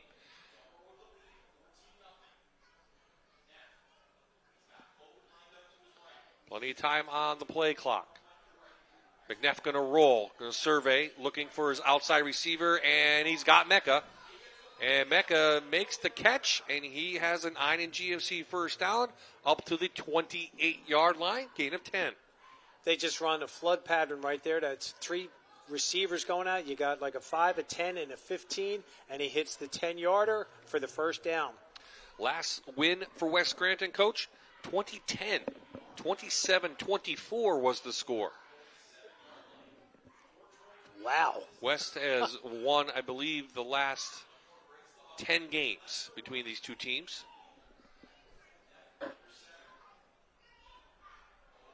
excuse me, Dunmore. If I said that wrong, Dunmore has won the last 10. So right up the middle for Burke. Nagongo brings him down, about a 4-yard gain. Yeah, and he had help from number 14 there, doing a nice job, Caden Berardi. Right inside. Again, they're trying to set it up. It's all deception with the wing tee. You think they're going to go with their end around or the buck sweep, and they end up hitting just a fullback dive in there. And again, if they read the guards, that's the key to the wing tee. So McNeff had 110 yards at halftime? Yes. Well, that's the most yardage through the air for Dunmore this season. Wow, and only in one half. Yeah, that was in one half, but they have not. That was his first completion of the second half. Inside and nowhere to go. Burke right there, met by Lyons. A loss of 1 on the play. Great job by the senior. Nice job. This is where the defense is starting to really play some stout football in there. Good job by number 44, Derek Bleach. His defensive end spot. He just squeezed it in. He went inside the C gap, and he just did a real nice job. He beat the offensive, the tight end on the block. Again, another 3rd and kind of long. Well, this is what Coach McHale wanted to do, was sustain drives, and he's doing that. But now he's just got to start getting the first downs to complete his game plan. West showing the blitz. They run blitz, and they take it down. Nowhere to go for Burke. They tried to slip in the fullback, and we've seen that before over the years. But again, the punting back on for Dunmore. Caden Berardi, again, we've said his name a bunch of times just in this series, doing a nice job from his linebacker position. I'm not sure why the Bucks are going with just the dive play. I mean, they were getting some decent yardage with the sweep, so maybe through the air. Yeah, and they might be setting them up thinking, okay, they're just going to do everything inside. So Reese again, a kick away from Sawstry, and this one takes a bounce out of bounds at the Invader 41-yard line. No flags down on this one. And now DeLuca back out for West Scranton. And you just feel like if West can just get things going their way again like they did at the end of the first half, they have a chance to get something on the board. But one mistake, either a penalty or a turnover, has really cost them tonight. It's just been very, very costly for the Invaders. Now, we saw before the half, they were running the ball to the outside. Attack it. They saw something. Do it. I mean, I'm perplexed sometimes, and it's easy for us, Bob, to sit up here and go, why did they do that? But the coaches have a plan. They know what's going on down there, and I'm not doubting them. I just it was working. Do it. Let's go back to the run game. They do. Hand it to Lyons. He gets a block, puts his head down. Oh. And another big hit. 2 big hits in there. First Costanzo, and then 36, we said, right? Yes. That is Eli Doherty, a sophomore, right here with the second hit. Look at that hit. Oh, so that was, sorry. Right here. Boom. Harding hit him first, and then the Doherty. Big hit by Doherty. He nailed the coffin shut with that hit. Wow. Great hit. 4-yard gain on the play. I guess 3 yards officially on the play. Again, if the freshman made a block 21, he would have sprung Lyons. So those little things hurting West Scranton. 3-man front, 4-man. Back inside. Oh, squeezes through. Lyons does. Has a Ina GMC first down. Up inside Buck territory to the 44-yard line. What I liked about Lyons on this run, Shamir does a great job with his ball handling. Watch what happens here. It's a cutback play. He has the ball on the right. Now he looks, I'm in open field. I got to put this to the outside. Nice job. And you just saw he knew right there. He kind of got his bell rung a little bit. Shamir took himself out smartly just to make sure he's okay. And we have numbers. We have an injured West Scranton Invader. Looks like it's Nick Evans, number 71. Oh, no, it's not 71. Right there, unless there's 2 71s. No, I don't. We'll see. Okay, so what do we have coming up? So we're in week 8 of the regular season. Week 9, we'll head up to Titanic. That's Jan territory, but he won't be there next week. Where Rich Salone is filling in, as they'll take on Tawanda from the northern tier, and then we'll end the year with end the regular season with a top 10 matchup, as Riverside will take on Lackawanna Trail. We'll take a week off before we get back to the playoffs in District 2 most likely, but we'll see. You never know. That's why it's TBD. TBD. And next week's game with Towanda and Tunkhannock, when I stopped coaching there in 2017, they started this thing called the Bone. So it's like the Bone game. So they have this big, thigh bone that they go back and forth with the wins every year. So that's kind of neat. And then Lackawanna Trail, they've got a tough test with Riverside for that district or that divisional championship right there.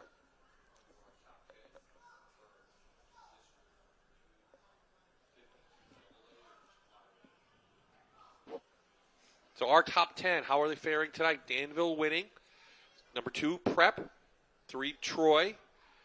4, Riverside was winning. Western Wayne is winning. Shamokin beating number 10, Lewisburg at last check. And Jan is getting to his phone right now. Yes, I am. Wyoming area over Lake Liebman, 28-7. Shamokin, 17-12 over Lewisburg. Okay, so Lackawanna Trail now our 7th team.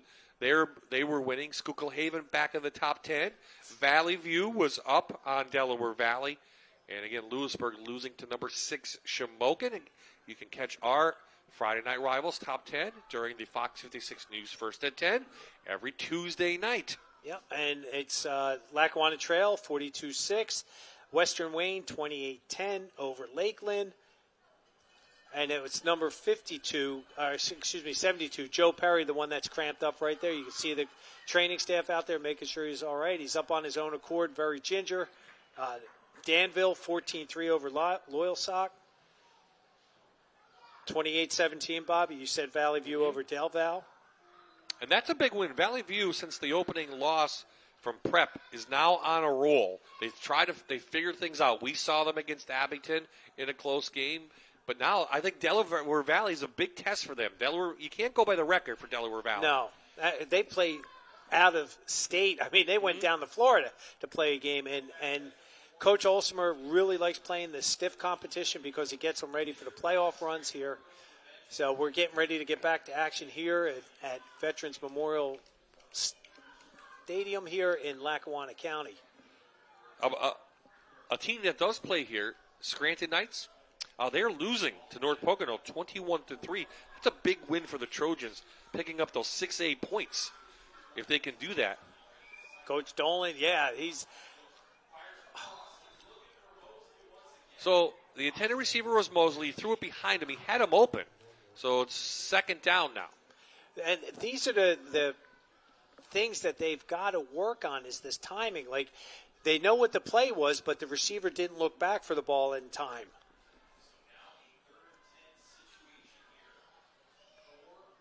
I like the play call, though. I do. On first down. 2nd and 10. Under a minute to play in the third quarter. Back inside. The most effective runner tonight has been Cameron Cole, and he shoots up for 5, so third and manageable coming up. And you see that they run the trap play. They kick 58 out, but it's kind of a misdirection because he takes a step. Cole took a step to his right and then cuts back to his left where the guard vacated.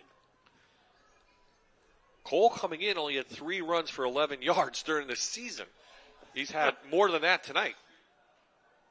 That was his 5th or 6th carry. And that's what they have to do. They got to spread the ball around. They can't just count on one player. Blitz again, and again it's effective. DeLuca goes down. He had a man in his face, and he overthrows his intended receiver. And that's where the receivers, when they're on the outside, they've got to look to see also where there's going to be pressure coming from, so that way they can adjust their routes to make it more successful. Remember, Joe Perry is out. He's a 5'10", 280-pound junior, 72, who went out, who was cramping up. So they had to replace him in there. He had some experience. And so let's see what the play call. And that's smart on Coach McHale and his defense coordinator to send pressure over a new offensive lineman that's basically cold. He's not warmed up. So they're bringing in Berardi, who was playing quarterback this year a little bit. He started the season.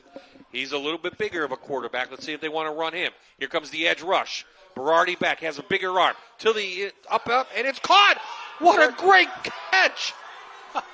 Caden Funar goes in for a North American Warhorse touchdown from Berardi. Well, you said that he's got a stronger arm, He does. Nice job. Way to get the West Scranton Invaders back into this game. Berardi sets up. Pressure coming. And he still gets it off. And look how he reaches up over. Nice job. What great hands from Farr. His second touchdown of the year for the junior. And the lead on the PAT could be cut in half on the last play of the third quarter. Barbosa in. Bad snap. Kicks it through. And it goes. Oh. Well, when things are going your way, the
out. Costanzo into the end of the Invaders, and Barbosa knocks him out of bounds at the 25-yard line.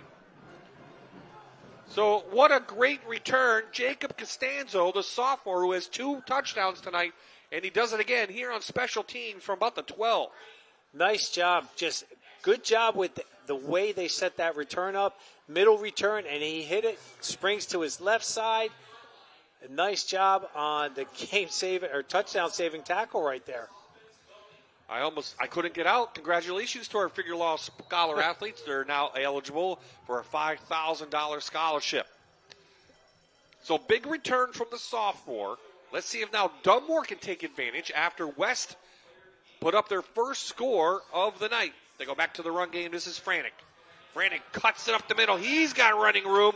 And now Dunmore looks like a little bit of a different team. He's going to go up for 9. Bob, we said third quarter, they were trying to do passing, trying to establish a pass game. Now they get back to their bread and butter. You just see with the buck sweep right there, you saw the guards pulling. Frantic does a nice job with his stop, cuts move, comes right back up inside. Gains 9 yards.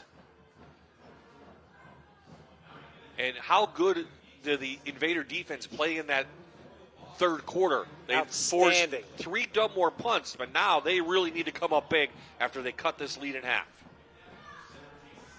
Back inside, they give it off to the fullback. He is inside the 15. He picks up an INGMC first down, and he being Xavier Burke. Boy, you see the big lineman in there, 77-63, getting it done. Braden Shigo. You know, I mean, they're just doing their jobs up front quietly and getting it done. Nice job by Anthony Anelli in there.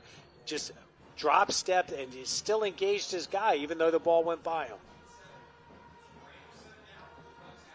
So right from the 13-yard line, they can pick up a first down inside the Blaze Alexander red zone.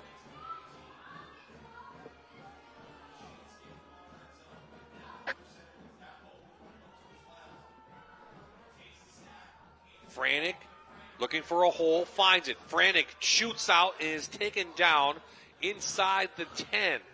By number 24, doing a nice job in there. That's Cameron Cole. Again, this is what the wing tee does. They give you these angles, but with the way Franek runs, I love it. He just hits, cuts, and just bursts. Well, we injured player. That is the center, Shigo, the sophomore. So here's what Dunmore has coming up. Again, they need to win maybe to get that second seed. Not going to be tough at Honesdale, and Western Wayne's going to be tough, but Dunmore has both games at home, which is an advantage for them. Honesdale, I mean, they're big right now. They're kicking butt against Nanacoke. Western Wayne has been solid all year. So we've seen Honesdale, how good they can be. This was another team that was emulating what the Invaders were doing. They would shoot themselves in the foot. They moved the ball, and then they just couldn't overcome it. But they've learned the last couple weeks how to win again. So watch out for Honesdale Hornets. And like we said, Western Wayne, wow, they're just offensive juggernaut. Honesdale's winning 56-7 over Nanacoke. And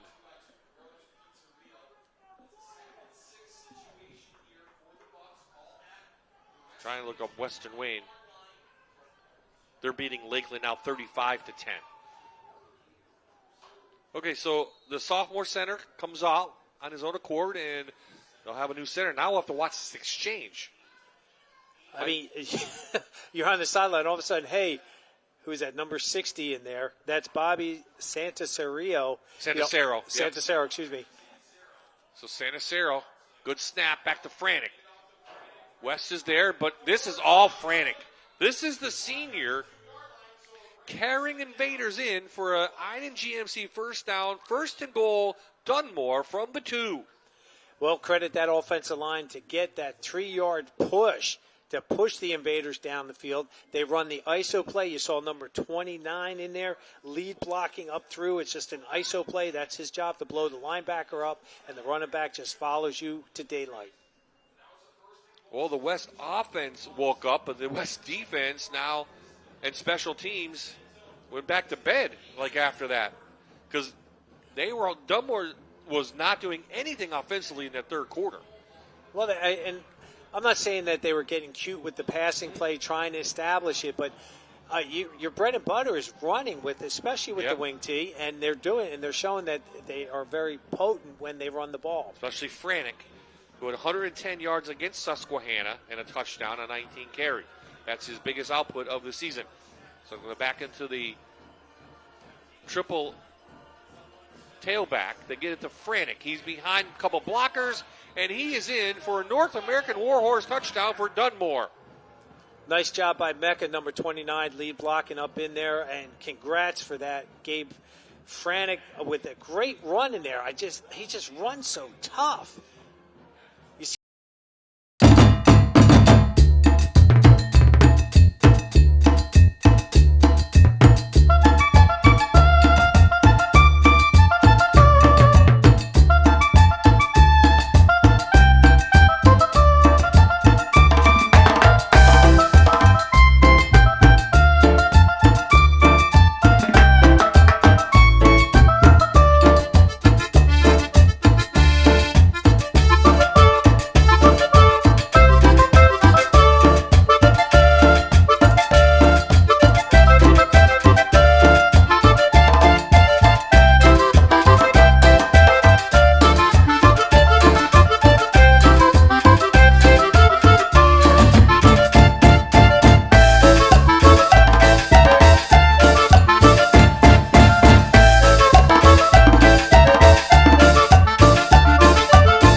Kopaz has a nice leg and gives it back to Salema from the 6. Trying to get to the outside. Cuts through and is up to the 25. He was sure-handed that time, and you could see that his feet and his body, that time he had control of it, gets decent return on that. Now the Invaders, they've got to trade punches right now. They've got to come back down and score another one.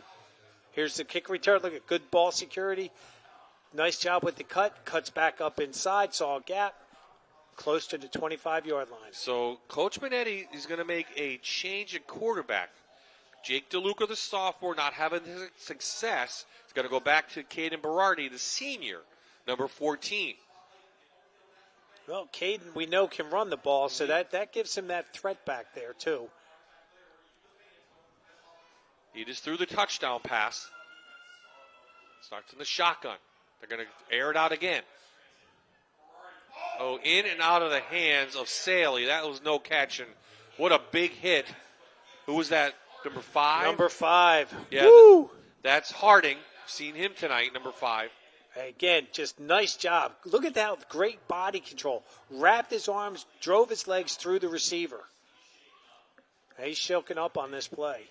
Yeah, he got driven to the ground pretty hard on that. Good tackling. Dunmore practices that every day, how to tackle.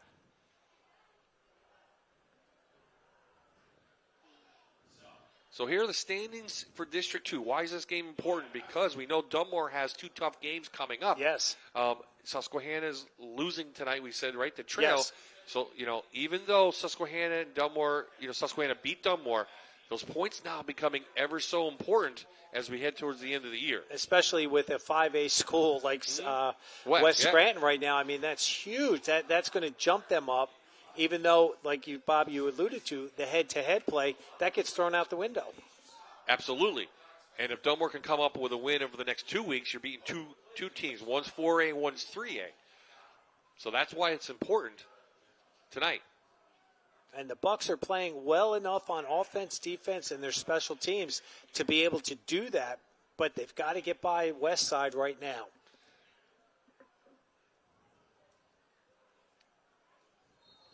So Saley walks off, takes his helmet off, is going to take a seat. Looks okay. DeLuca looks okay on the sidelines. He's next to the coach. You got to understand, if you're a sophomore, this is what you didn't, you couldn't do anything on offense. Berardi, he's right there. He has experience. He's played a lot last year.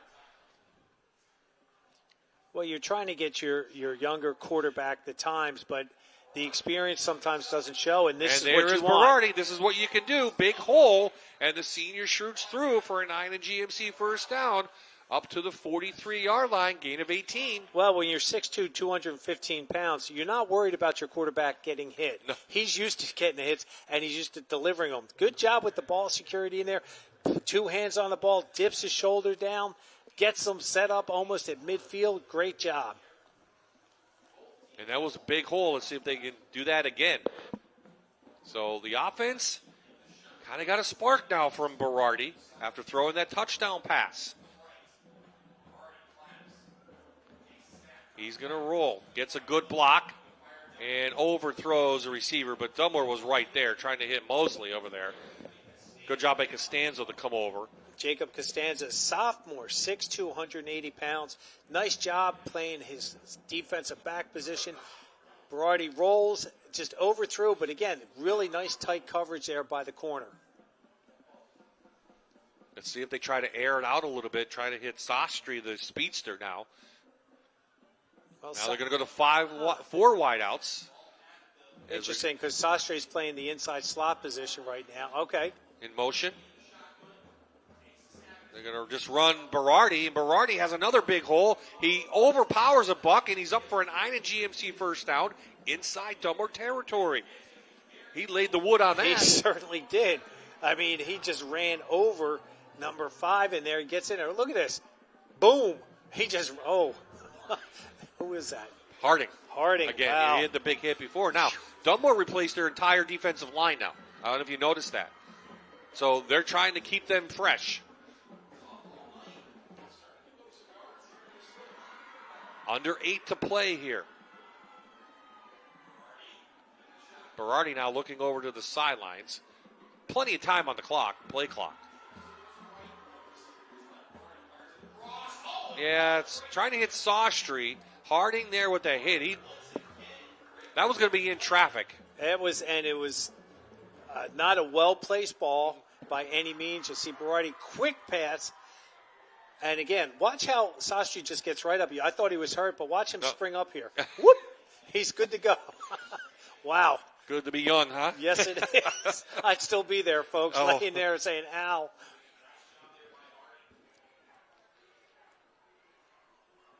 So West going to continue in this wide-open set. And Dunmore playing their cover, too. So if they get a lot of verticals going, it's going to be to their advantage. So Berardi gets some positive yards. Dunmore takes him down. Burke comes in. So 3rd and manageable. Well, Dunmore can't stack the box if they're going to go spread offense right there. You saw number 66 pull for him. Nice job in there, trying to clean up the outside to get a lane for Berardi to run into. And right guard Joe Perry, the 280-pounder junior, still on the sideline, trying to stretch out those cramps in the calves.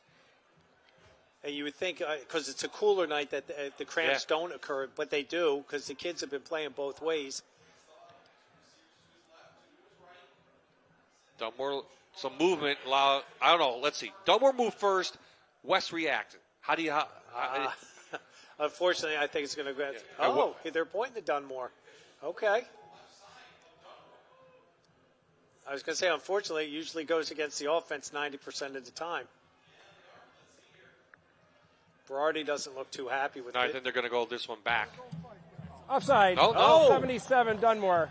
5-yard penalty. Still 3rd down. Well, that helps the cause because now you can change your play. It's short now. You got 2 downs to get 2 yards, 3 I think yards. that's manageable with Berardi back there. The infraction was on number 77, Carter Davies, 6'1", 240-pound sophomore. Wonder if Berardi is going to start using his voice inflections to try to draw them off sides, seeing how they keep switching up. Well, Dunmore's stacking the box now. They have like 6 guys in there. Now they're going to drop back, and it's blocked at the line of scrimmage. Great job by the Bucks. I think that was number 63, Braden Shigo. Yep. Which is good to see he's back out. He's their center. Let's see who's get there. Yeah, looked like it. He was the closest. We'll give him some love up here. So 4th down. Coach Minetti, you have to go for it. Oh, absolutely. You're down by 14 with 6.5 minutes to go in the game. You figure it's Berardi run. That's what I would think. That's been the most positive play on this drive. But let's see. Well, again, their spread formation, again, they have to respect, Dunmore has to respect that, and they're going to have to pull people out of the box. They might have to call timeout. No, they got it off. Berardi to the outside on 4th down. Incomplete, no flag down, and he tried to get it to the outside to Mosley, and it goes incomplete. And it looks like Dunmore will hold on downs. Coach Minetti wanting the flag on the far side. No, that was just good coverage. There was actually the pressure coming from right there from Logan Miller. He had his arms up. I mean, he's 6'2", so that made it a little bit tougher for Berardi to try to throw over his arm. Was that Ryan Mecca on the coverage for 23? Yes. It looked like 23 yes, out I'm sorry. there. I should have given him some props out there. So good job by the Bucks to hold West. They were on the move. There shouldn't be any urgency right now on the Dunmore side. There's 18 seconds on the clock. They need a couple first downs, I should say. DeLuca now up quickly, taken down by number 8. That's Salemba. Again, they just squeezed down. You saw the defensive line all going into the same kind of gap. They were like doing a pinch, but again, the gap was to the outside.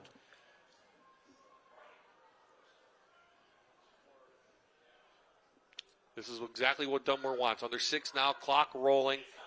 Going to take their time, probably to run the ball. And West needs to stop. Well, we've seen their defense rise to the occasion. The Invaders have done that the third quarter. 3 possessions, 3 punts. Now is a critical time for them to get that stop. Franek will give him 3 yards. So it'll be 3rd down now. Franek, I really like the way this young man runs the ball. He pushed his blocker, and then he cut back up inside because of the over pursuit by the linebacker. Great vision by Franek. Valley View is up now 10 late in the 4th quarter as they continue to hang on to beat the Warriors, and that'd be a good 5A win for Valley View, who could lock up that first seed in the District 2 4A tournament. Remember, they lost to Dallas in the championship a year ago. Dallas is surging ahead, too. Remember, they started, the season 0-3? 0-3, yes. But, I mean, they opened up with Jersey Shore. Yeah. Quick handoff to the inside and just tripped up. Mecca. Was Mecca, and they're going to mark him a yard short. I think it was.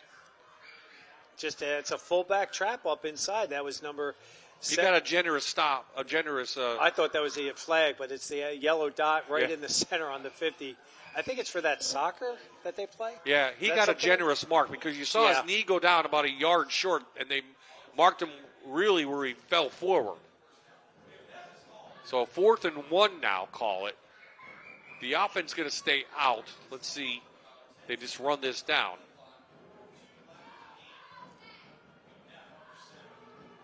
McNeff up forward, and the 6'2" senior gets an Einen GMC first down right at midfield, and another set of downs. We're under 4 to play.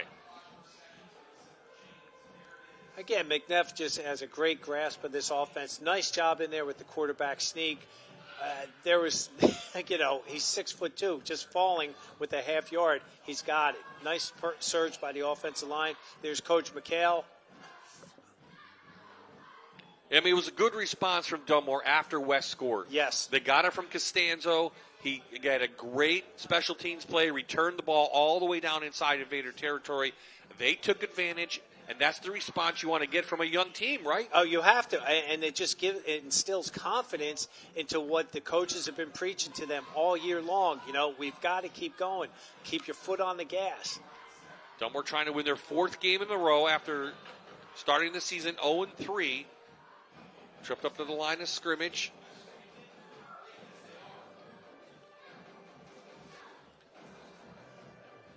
Mecca again with the Brandon carry. Mecca, yep. Again, they're just running the fullback trap inside. They're just going to try to grind this clock down as much as they can.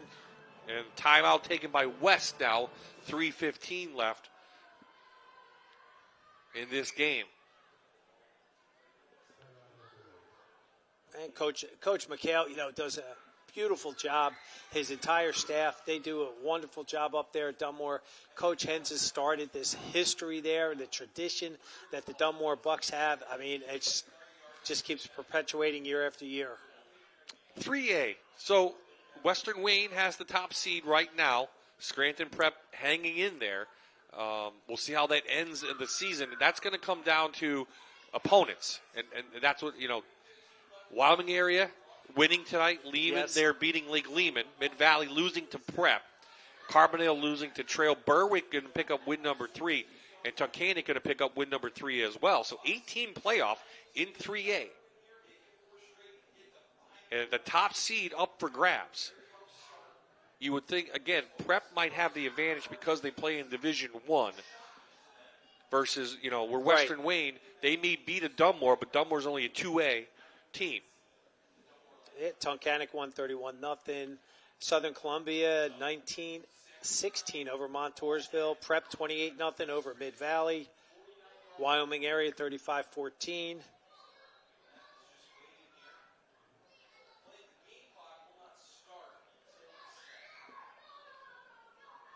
So after the timeout, West still has a chance. If they can make a stop and get the ball back with decent field position, they just need 1 or 2 explosive plays. Franek on a little sweep. Franek being strung out. Franek take it down behind the line of scrimmage. Good job by West stringing that out. That was number 44, Derek Bleach, doing a great job as defensive end. Not getting washed out, getting some support there. great job overcoming that outside block right there. Flag down. If this is against Dunmore and you're West, you're going to decline it. Take the third down. You want the ball back.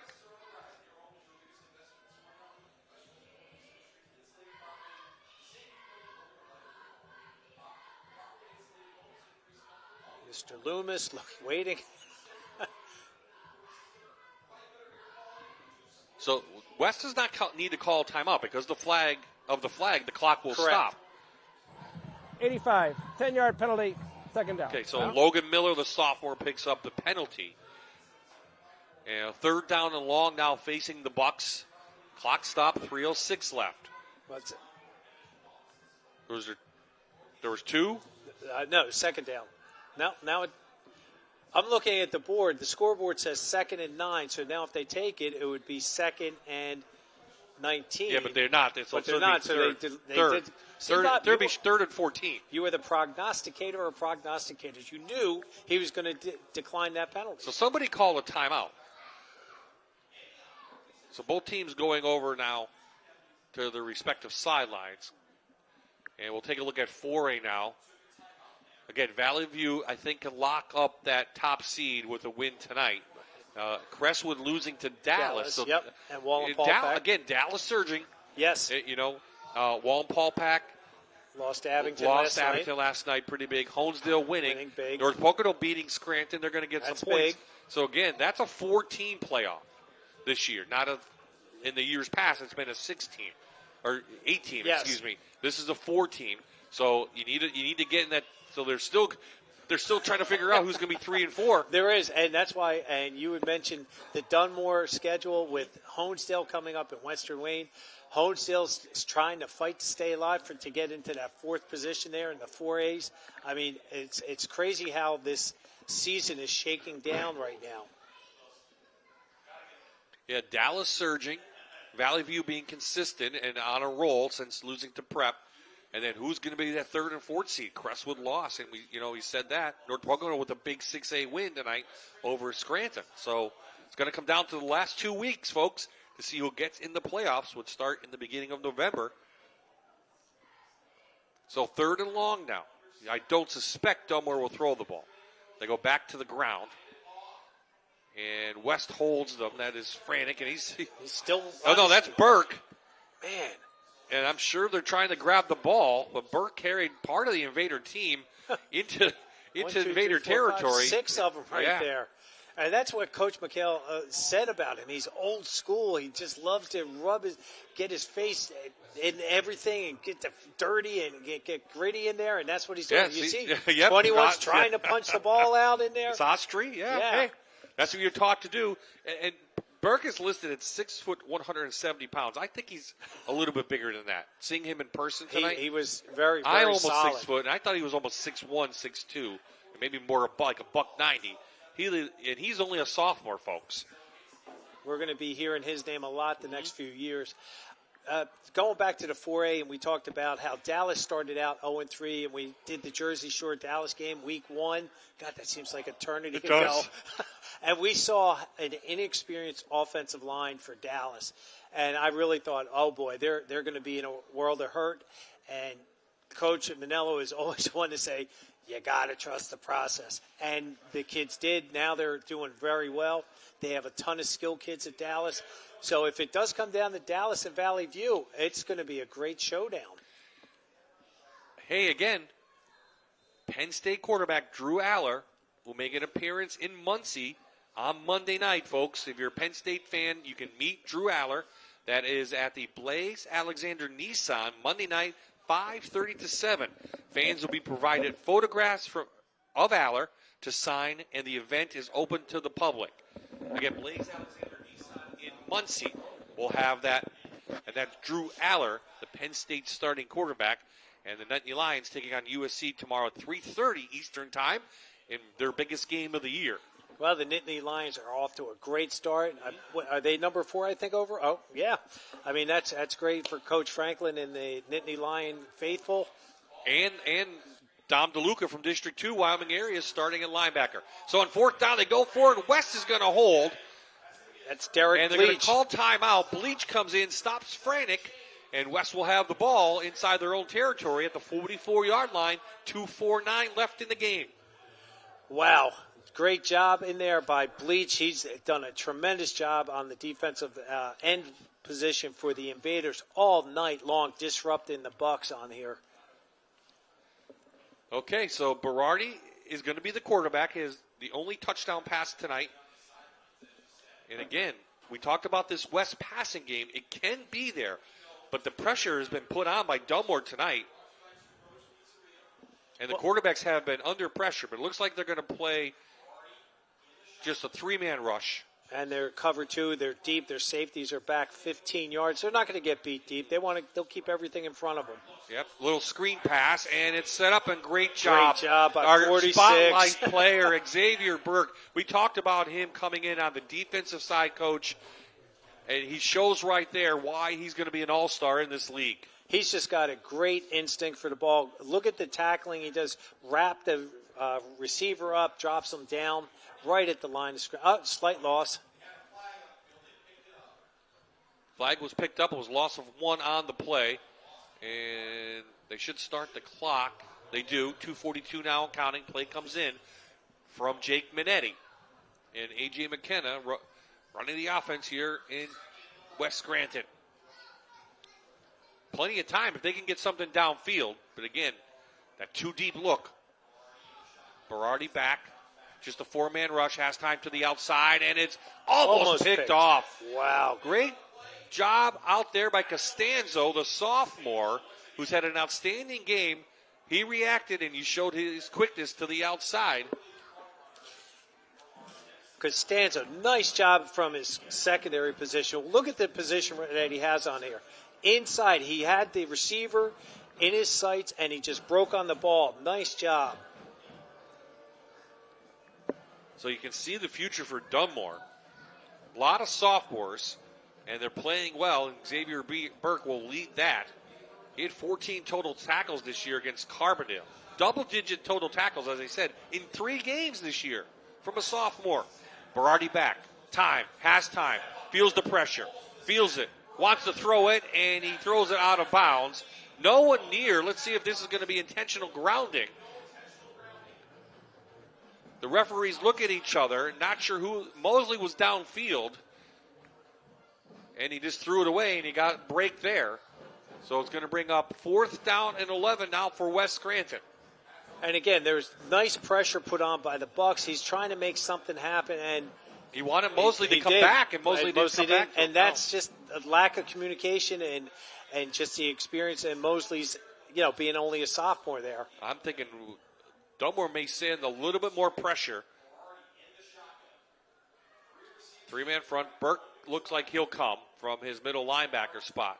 And they're going to go back into that 2 deep. Berardi back on 4th down and the game. Berardi still on his feet. Surveying. Looking for anybody who's open. He takes off, and he's going to be taken down by, guess who?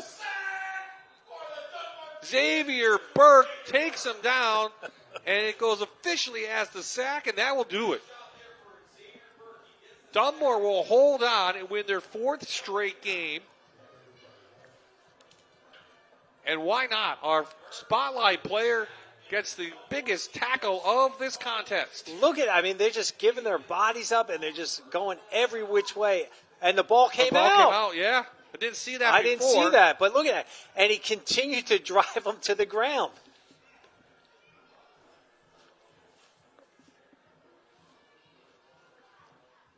So Dunmore will even their record out on the season at 4-4, and unfortunately for West Scranton, they will drop to 0-8. And Jake Minetti has his hands on his knees, and I think this is one of those that they thought they could win, and they've had a shot. They did not play badly at all. They didn't. Their defense rose to the occasion when they had to, especially in that 3rd quarter, forcing 3 punts. They finally get on the scoreboard, but Dunmore answered right away with a great kick return and then set up their 3rd touchdown that put this game away for the West Side.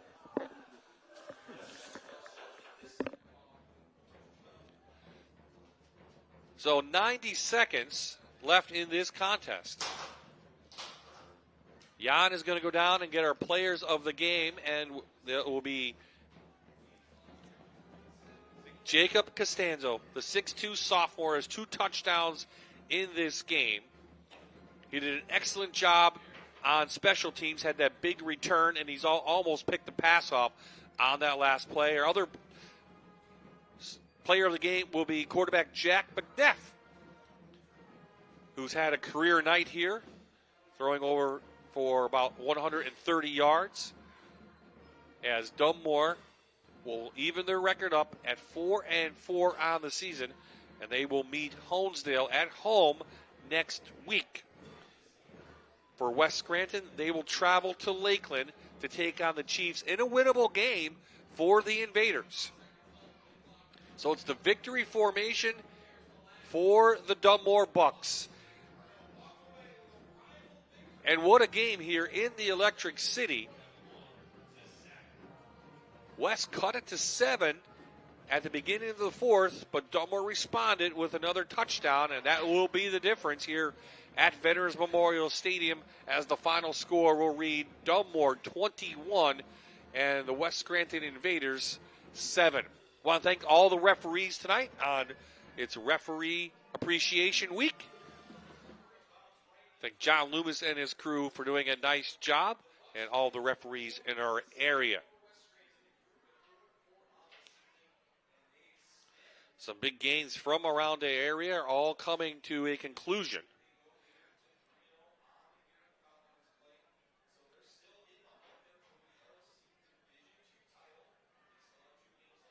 Valley View still leading Delaware Valley by 10. Dallas is going to win. Looks like North Pocono is going to beat Scranton. Prep wins. Western Wayne's going to win. Wyoming area with the win. Lackawanna Trail with the win. Riverside with the win. Tunkhannock with a win. Honesdale with a win. Berwick, congratulations to C.J. Curry, another win. And tomorrow, Wilkes-Barre will take on Valley West. Holy Cross takes on Old Forge. Hanover area takes on Columbia Montour Votech. And Montgomery will take on Holy Redeemer. Those are from District 2. Looks like Jan has our players of the game, and he also is going to present the FNR plaque. And Jan, let's go down to you with our players of the game. Jan? I'm here with our players of the games. We have Jake Costanza, who had 2 touchdowns. You had 51 yards. Like I said, 2 touchdowns in the first half and a great kickoff return to set up the 3rd touchdown. We also have Jack McNeff here, who was 7 for 8, 110 yards and 2 touchdowns in the first half. A wing team quarterback throwing the ball. Who would have thought? We knew just coming into the week, we ran a little more spread. He was throwing the ball more, threw me some great passes, and I got open and scored. You did a great job. How did it feel as a quarterback throwing the ball in the wing tee? It surprised me a little bit, but my coaches put me in great positions, and that's all I can ask for. What about your offensive line? How'd they do? They did amazing. I think that they deserve ice cream on me. How about you, Mr. Costanza? What do you think? They did great as always. What are you guys feeling now? You got a lot of things going for you. The next 2 weeks are going to be rough. It's going to come down to playoffs. What are your thoughts? What's coach's thought? We won the last 4. We're on a streak, and these last 2 games are super important. We have the same mindset, just kill or be killed out here. That's all. Guys, you hear from our 2 players of the game, Jack McNeff, and we have Jake Costanza here. Congratulations, guy. Enjoy the win and get ready to go to work against Honesdale. Thank you. Thank you. Well, congratulations to the Dunmore Bucks, the defending District 2 AA champions. They solidified a playoff spot. Can they get a home field game in the first week? Well, that's to be determined in week number 9 and week number 10. The final score here, again, Dunmore wins it 21-14. Next week, the crew heads up to Wyoming County. It's the Northern Tier taking on the Wyoming Valley Conference as Towanda.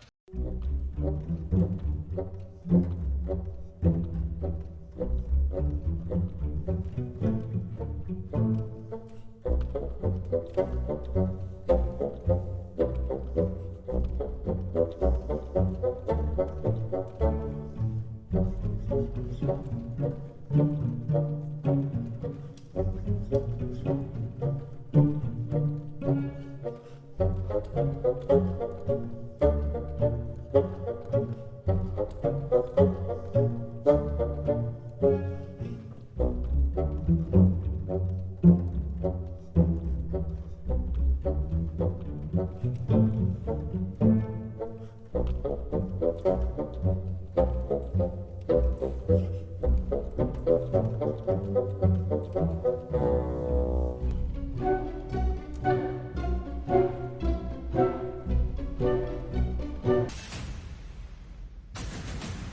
watching North American Warhorse Friday Night Rivals, sponsored by Blaze Alexander Family Dealerships on MyTV WQMY.